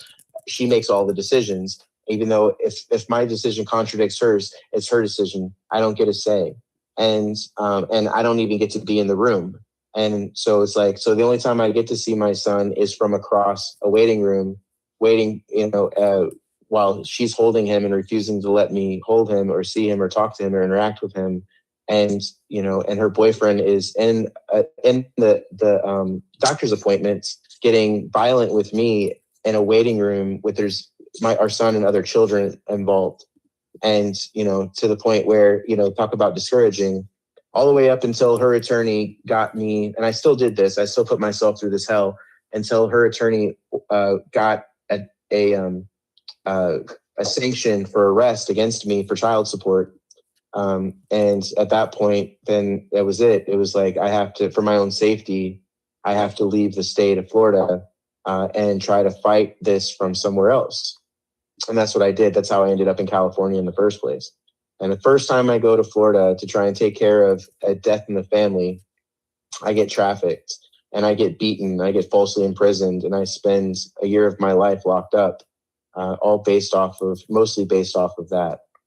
And so, that's just my story. But I know there's a lot of people going through similar situations. So.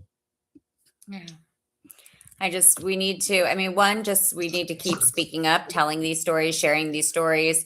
And, for everything that you've gone through, I've gone through something kind of similar, or I've heard 10 stories that are the same. And it's a system. And what we need to be doing, instead of punishing people and extorting them and exhausting all of their resources, is supporting them and supporting families. And I go back to the green part of of this. I'm going to clear that board, and I'm going to make that make more sense. But can somebody in the comments tell me if that makes sense? And I'll bring it closer too, so we can see it tomorrow. I'll set that up. Well, so then after they took him through the corruption in the family courts, the next thing is now he's with the person who has addiction issues and who has violent tendencies and who is a known liar. And so now you've got this kid with this person who neglects his care, who has no problem with telling lies in order to get people thrown in jail, and who is addicted to drugs and alcohol, and who is violent towards anybody in her presence when she's on these drugs and alcohol. So now you've got this person with a baby, right? Raising a baby, and without any oversight, because I'm not there anymore in the child's life in order to report anything. If there's some sort of abuse going on, or if she's all messed up, drunk driving, and like she was doing, and there's just nobody there to report. Are her anymore. Parents involved? Her parents are her drinking buddies and her doing drug buddies. So, unfortunately, they are sometimes involved. And so, so you've got that issue. And then ultimately what happens is she has a boyfriend, and she gets violent with her boyfriend, and she's drunk and on drugs, and she's neglecting his care as expected. And, and then eventually the police get involved, and DCF gets involved, and our son is taken and put into foster care. So that's your youngest child's mother. That's my youngest child's mother. Yeah. What about are you working to try to get custody of him? I am. I have a flight. I'll be flying into Florida in March. Anything. Okay. So, I was like, don't say anything. Don't let them know when you're coming. Yeah. So I'll be flying into Florida in March. I've got court in March. And hopefully they'll allow me to have my child. But the thing is I can't even care for myself right now because they've made me so financially destitute. Yeah. I can't earn a living. So I've got to live off of grants and donations, and I'm trying to get a housing grant right now. And hopefully I have one by the time I go to court. But if I don't have housing, where's my leg to stand on asking for custody of this child? Yeah. Who's now been in foster care since August of last year. Yeah. Well, that goes right back to the destabilization. I mean, we go back to the thing. You start with big money and you go to little money and then rip. And then so what we need, okay, see, thank you for doing this with me, because every time we talk, I get a little bit more of the picture. How do we bring the parents back? So this should have been green. How do we bring the parents back in? Because this is where we need, if they can survive the death, not die, stay alive, how do we get a sea of parents over here? Because the parents have to be bigger. They've got to infiltrate and be bigger than the system that is hurting these kids. And the only way to do that is by getting an army together of the parents, circling the problem, and then attacking it. I just watched this really cool video about the Pizzagate thing, and somebody was analyzing it from a media perspective. They were like, how did they trick us into thinking that it was not real, and or was just like this big scam. And actually, I'm going to play this. It's 12 minutes, but I'm going to play the entire thing. It's Ian Carroll and Tucker Carlson. And at the end of it, what we are going to do is Darvo this situation, because what we'll see in this video is Ian Carroll talking about how the liberal media repackaged this story, which is now proving to be true, and inverted it, made it look false, which is what Darvo is. It's deny, attack, reverse, victim, and offender. You invert it, and then you oh my gosh, you guys, I love that we're doing this live. Thank you for being here with me, because I'm a teacher and I'm not in the classroom right now because exactly what you're saying, the destabilization, but I still have this intense need to teach because it's the only way that my brain can make sense of things. I have to talk about it and process out loud. And that's what we're going to do. We're going to watch this video, and then we are going to reverse engineer how to do what they did for Pizzagate, getting it to be silent for 10 years. So let me pull this up. Can you see my screen, or can you watch what I'm doing, Chris? And if you've got to jump off at any point, you can just jump off. Yeah, I can see you. Okay, so I can't see your computer screen. I can see you. You can see me. Okay, let me find it. It is where is it? Is it that one? I think it's this one, Tucker Carlson. Come on. This content's not available right now? No. Did they really take it off? Oh my gosh. It's gone. That's wild. All right, well, let me pull it up. Ian Carroll. Hi. Hi. You say hi? This is my service dog. She, okay, this is a short clip. Hold on. This one is the short one, and then I'll try to find the longer one.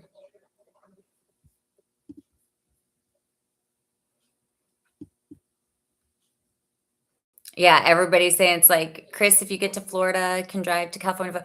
It's like, there's just no, like, we need to redirect the funding for people. We got to figure that out first and foremost, because we're all out here just doing it on our own. And it's like, I'm very lucky that people are supporting, like giving me a place to do this right now. And they're like, come and live stream from here, because I'm in my RV. And if I, need a place to be, I can come and do this here. Okay, here we go. Share. Play. I slept on the street last week, so that was pretty rough. Yeah. I used to have a home. I mean, kids running around, and then but then even before all this, but now I'm stepping out after 350 days of false imprisonment without a dollar to my name, and I had to sleep on the street for a couple of days. What happened to your apartment and everything? I can't pay for it if I'm locked up for a year. Yeah, but what happened? Did they just repo it and take your stuff and put it in storage, or? No, a beautiful, amazing woman offered to fly down and empty out my condo, and she gave away a bunch of stuff, and she sold a bunch of stuff, and she packed up a bunch of stuff, and she drove my car to her mom's house, and it's been stored there for a year now. And I still haven't been able to make it up there to get my car. So I have to go up there. I'll be, that's part of my trip next month, is to go get my car also. So okay, it's about 800 miles away. Let me okay, I'm going to play this real quick and just kind of. Would you mind just giving a basic recap of what this Pizzagate theory was? These emails get dumped online full of everything that was in John Podesta's life. John Podesta is a very powerful and you connected don't? man. People on the internet then started to notice these. Okay. I might need to, okay, I'm going to mute you and then see if that works. Strange pizza messages about $40,000. Could you hear it then? No, still no audio. Okay, I'm gonna hang up. Text me because I think it's because I've got the audio on my phone, or I'm sorry, I've got the audio, your audio coming through on my phone or on my computer. So hold on, I'll call you from my phone. Worth of hot dogs being flown to DC for parties, and overt references to children. These kids, ages like 7, 8, and 9, will be in the pool and it'll be heated and they will be there for. It's like, wait, what are we talking about? This Just giving a basic recap. Okay, sorry, I'm just gonna call and make sure you guys can hear, and then I'll find the longer video of this.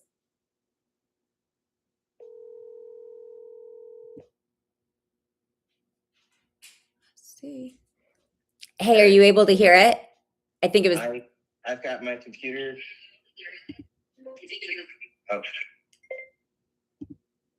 Oh.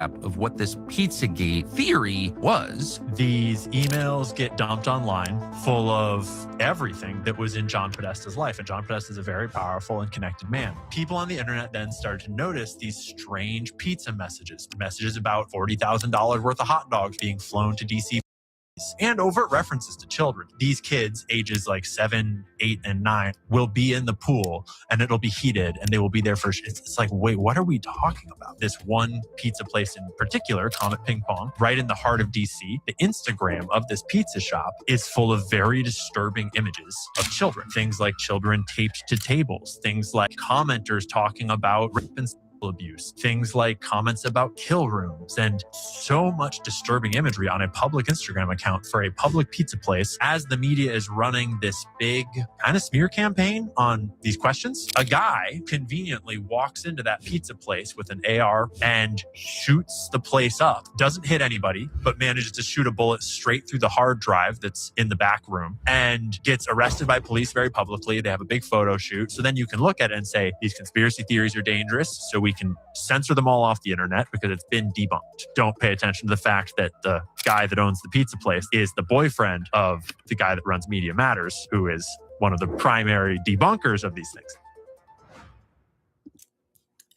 Okay, so I don't know if you guys were able to hear that. I hope you were. Maybe next time I have got to play it through something else. But basically, the owner of the pizza factory is the boyfriend, or the pizza store is the boyfriend of a major media conglomerate that is then debunking these theories. I had audio and have it. Okay, you could hear it. Okay, awesome. If I could try to find, there's a longer version of that interview. And they talk about, let me see if I can find it. They talk about, let's see if it's this one. Oh, here we go. Okay. So watch this in its entirety. It's a 12-minute one. And I know it's a lot, but just stick with it. Because at the end, this is what we're trying to do. We're trying to figure out how to do what the mainstream media did in this. And then we'll make an infographic. Okay, here we go. A basic recap. Would you mind just giving a basic recap of what this Pizzagate theory was and what we actually know about that story?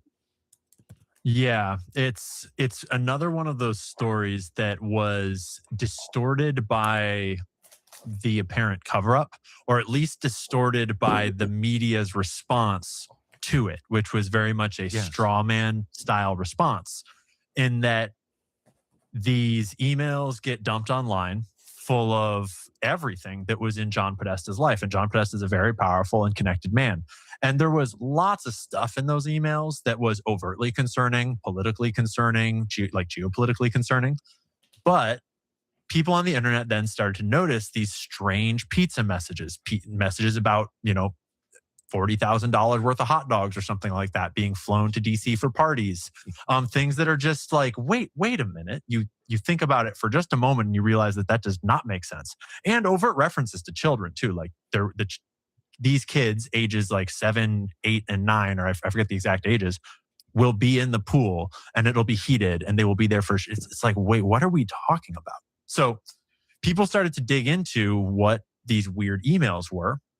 And then they started to dig into the fact that there's certain pizza places referenced a lot, places where these people are going and hosting parties. They start to notice that this one pizza place in particular, Comet Ping Pong, which was a pizza place right in the heart of DC that was run by a very politically connected DC insider, boyfriend to the founder or owner of Media Matters. A bunch of strange coincidences. They start to notice all these strange coincidences around this pizza shop.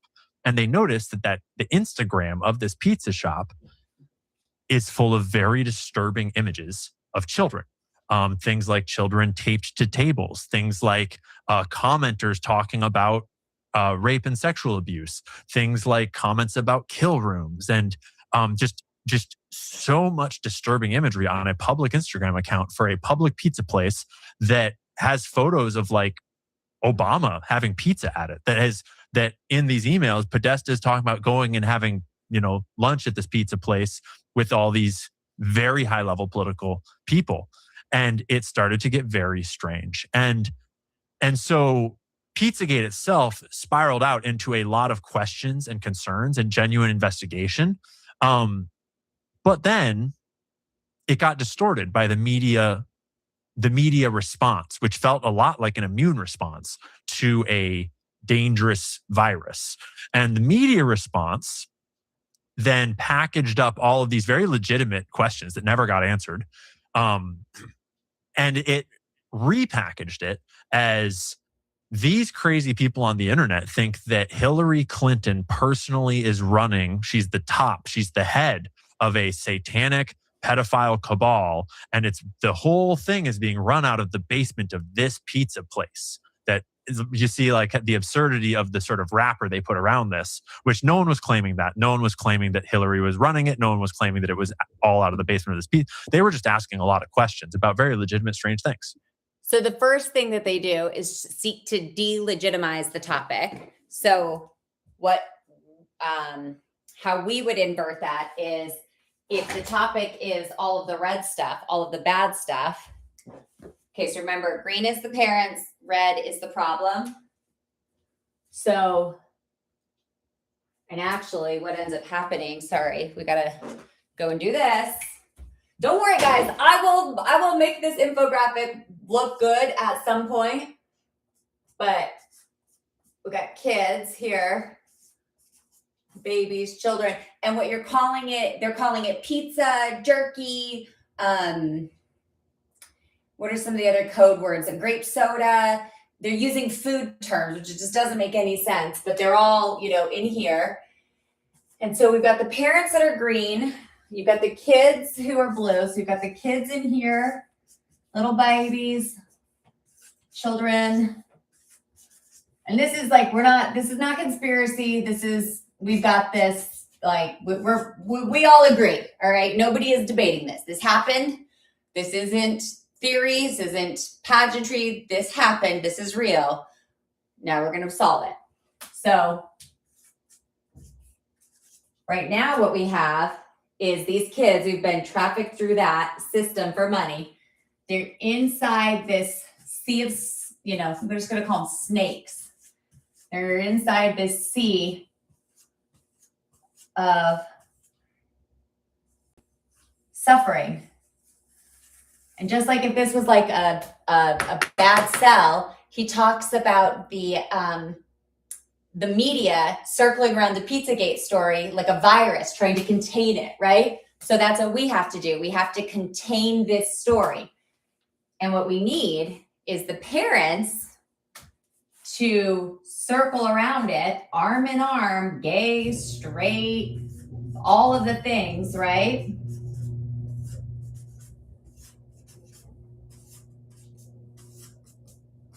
Go around it, encircle it, and then just like we would if our body has a virus, we then attack it from the outside.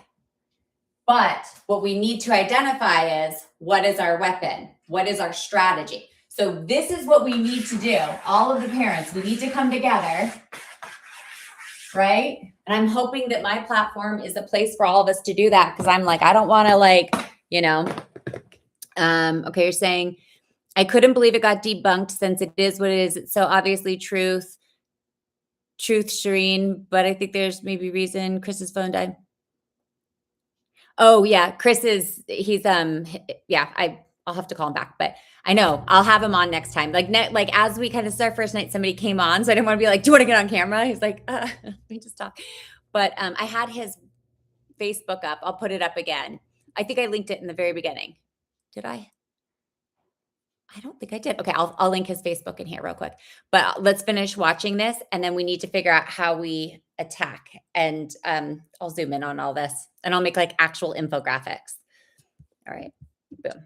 And then a very weird event happened where, as the media is running this big kind of smear campaign on these questions, a guy conveniently walks into that pizza place with an AR gun and shoots the place up.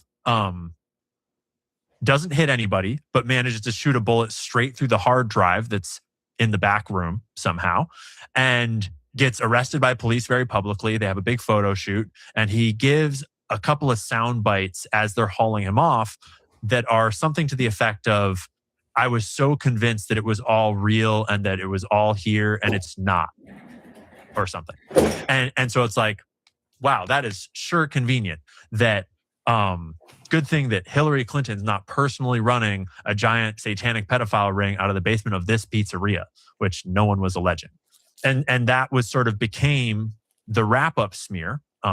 As you know, Nancy Pelosi has described to us in the past how a wrap-up smear works, where you wrap a problematic narrative up in a false representation of it, and then you have something crazy happen, dangerous, crazy, objectionable happen around that. So then you can look at it and say, that's dangerous. These conspiracy theories are dangerous.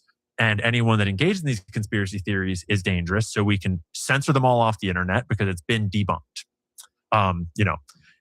Don't pay attention to the fact that the guy that owns the pizza place that has the images of children on their Instagram is the boyfriend of the guy that runs Media Matters, who is one of the primary debunkers of these things. So those are the sorts of weird things that happened around the breaking of Pizzagate, and no one ever got any answers. No one in government ever took it seriously. And all those emails are still out there floating. They're harder to find these days, but they're still out there. And the Instagram accounts were preserved in various. This is the part that's the most disgusting. Watch when Chris Como starts to talk about how it's illegal to access these formats online, archived. So you can still find a lot of the evidence, but it's a lot harder to verify now, because you do make a great point about the current email release that a lot of bullshit gets mixed in and a lot of stuff of questionable veracity gets mixed in. And so you have to be very careful about sourcing it all, especially 10 years down the line with something like Pizzagate. But may I ask, do you know if it's true? And I believe it is, but so the man you just referred to who shot up Comet Pizza in Washington, which by the way was like very close to my house where I brought my children there because it was the pizza place in my neighborhood, which the whole thing is so weird. One of the reasons I didn't take it seriously, I was like, oh yeah, that's right. That's on Connecticut Avenue. It's right. Too close to it. But the guy who shot it up, who seemed a little bit off, right, was just shot to death last month, right before these emails were released, by police in North Carolina, who pulled him over apparently on suspicion that he was a fugitive of some kind. I don't think that he was. They said he reached for a gun and two cops killed him. That same guy was killed right before the document release. Is that true? I heard the same reporting. Obviously, at this point, I don't really know what's true. The whole world feels a little bit like the Matrix, but yes, I read the same reporting.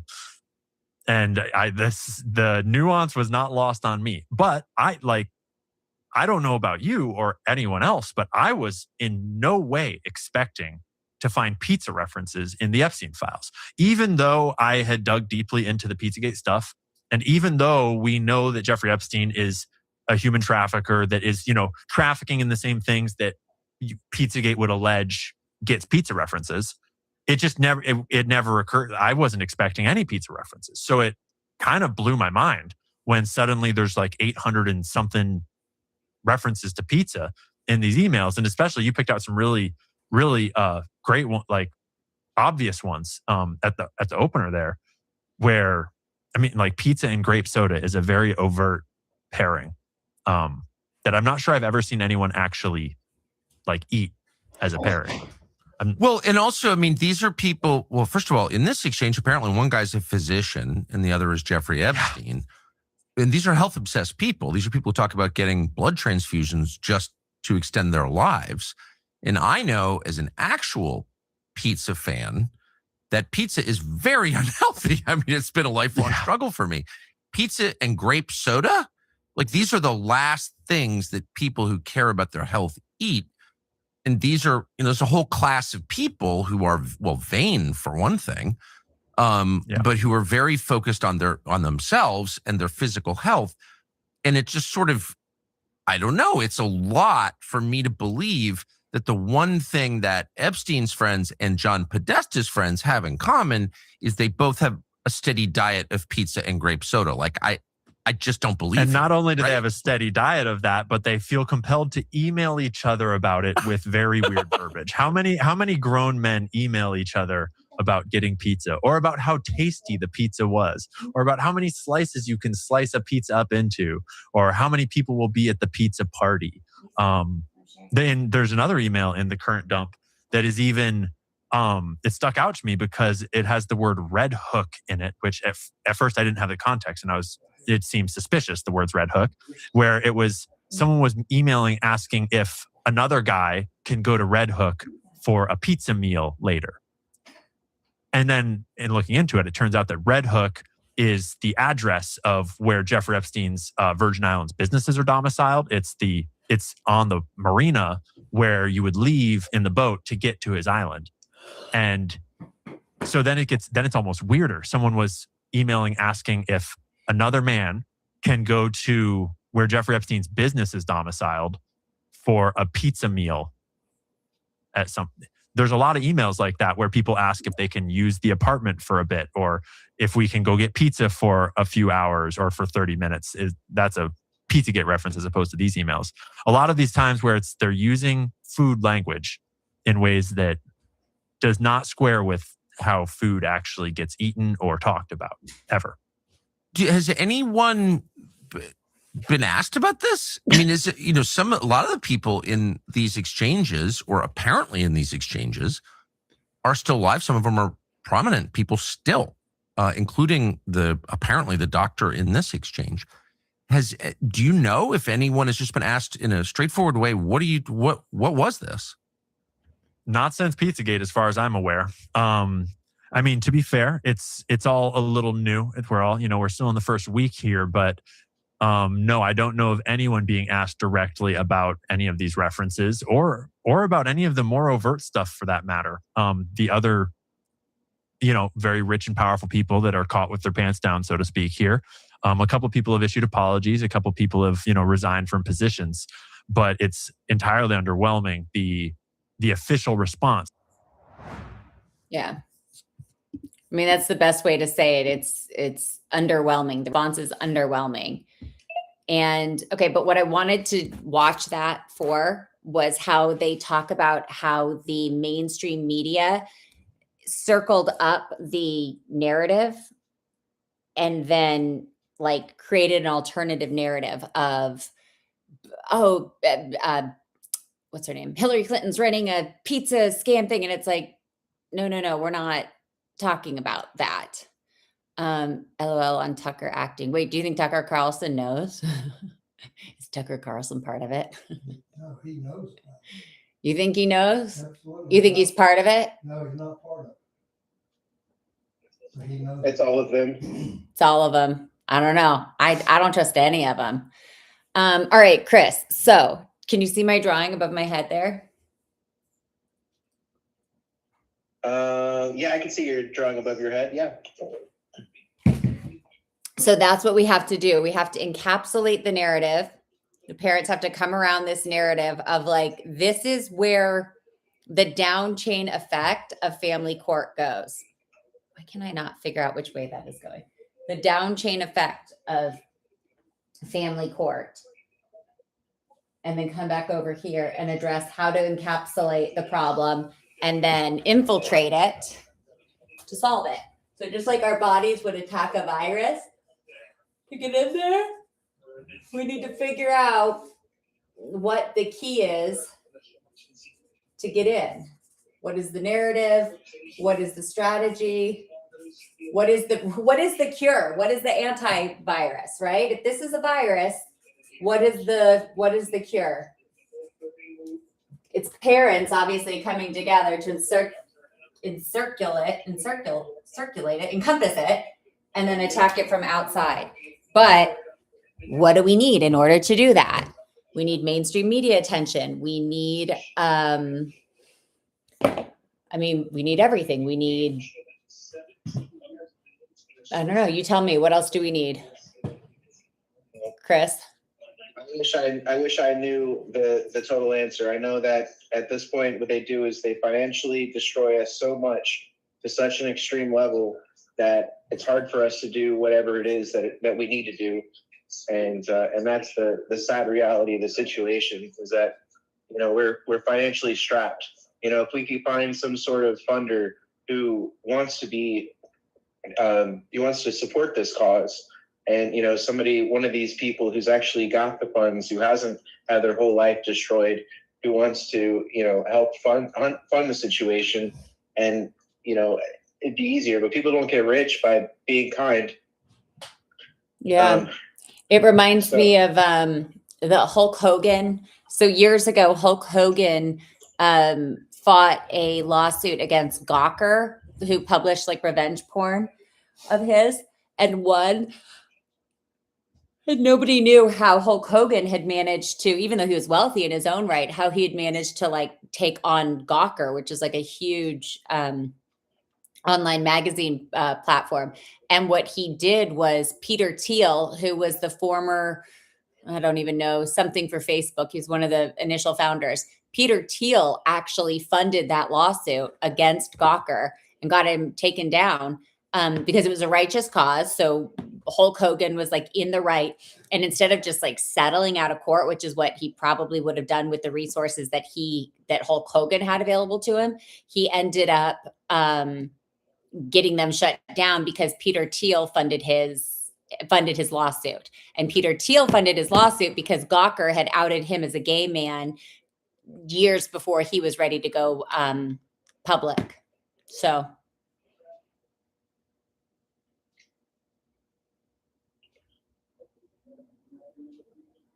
Oh, Chris's voice is more distant this round. It's because I've got to put you on my computer somehow. Let me bring you back. Thank you guys for helping us. This is good. This is troubleshooting. This is our first time going live with somebody. Mic mode, standard, isolation. Let's see. Oh, where'd it go?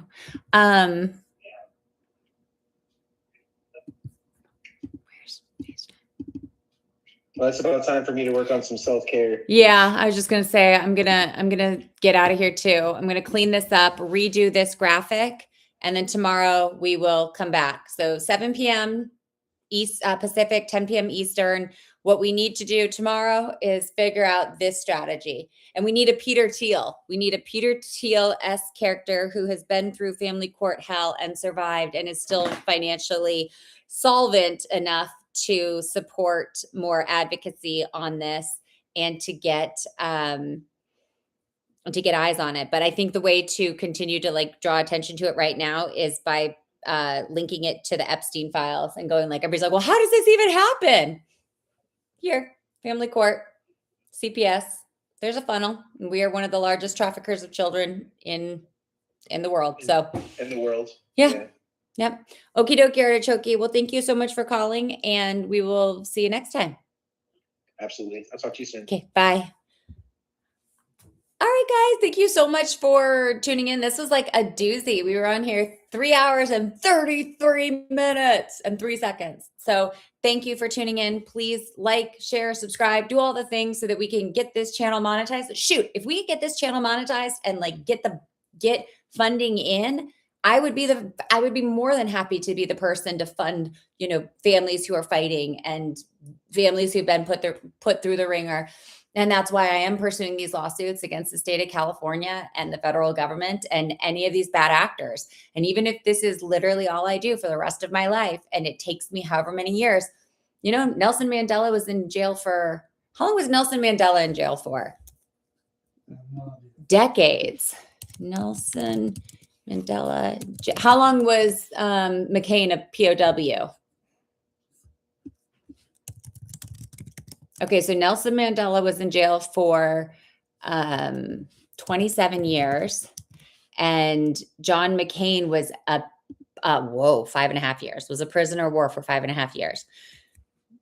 If this is what it takes, if this is just what we do for the next however many years, this is what we do, because the pendulum of justice is always swinging, and now it's going to swing back in our direction. We're going to save our children, and then we're going to rebuild families and rebuild our society. So we're not like one of the wealthiest nations and most developed nations in the world, but has a sick society. So thank you guys for tuning in. I'll see you later. Bye. Like and share and subscribe.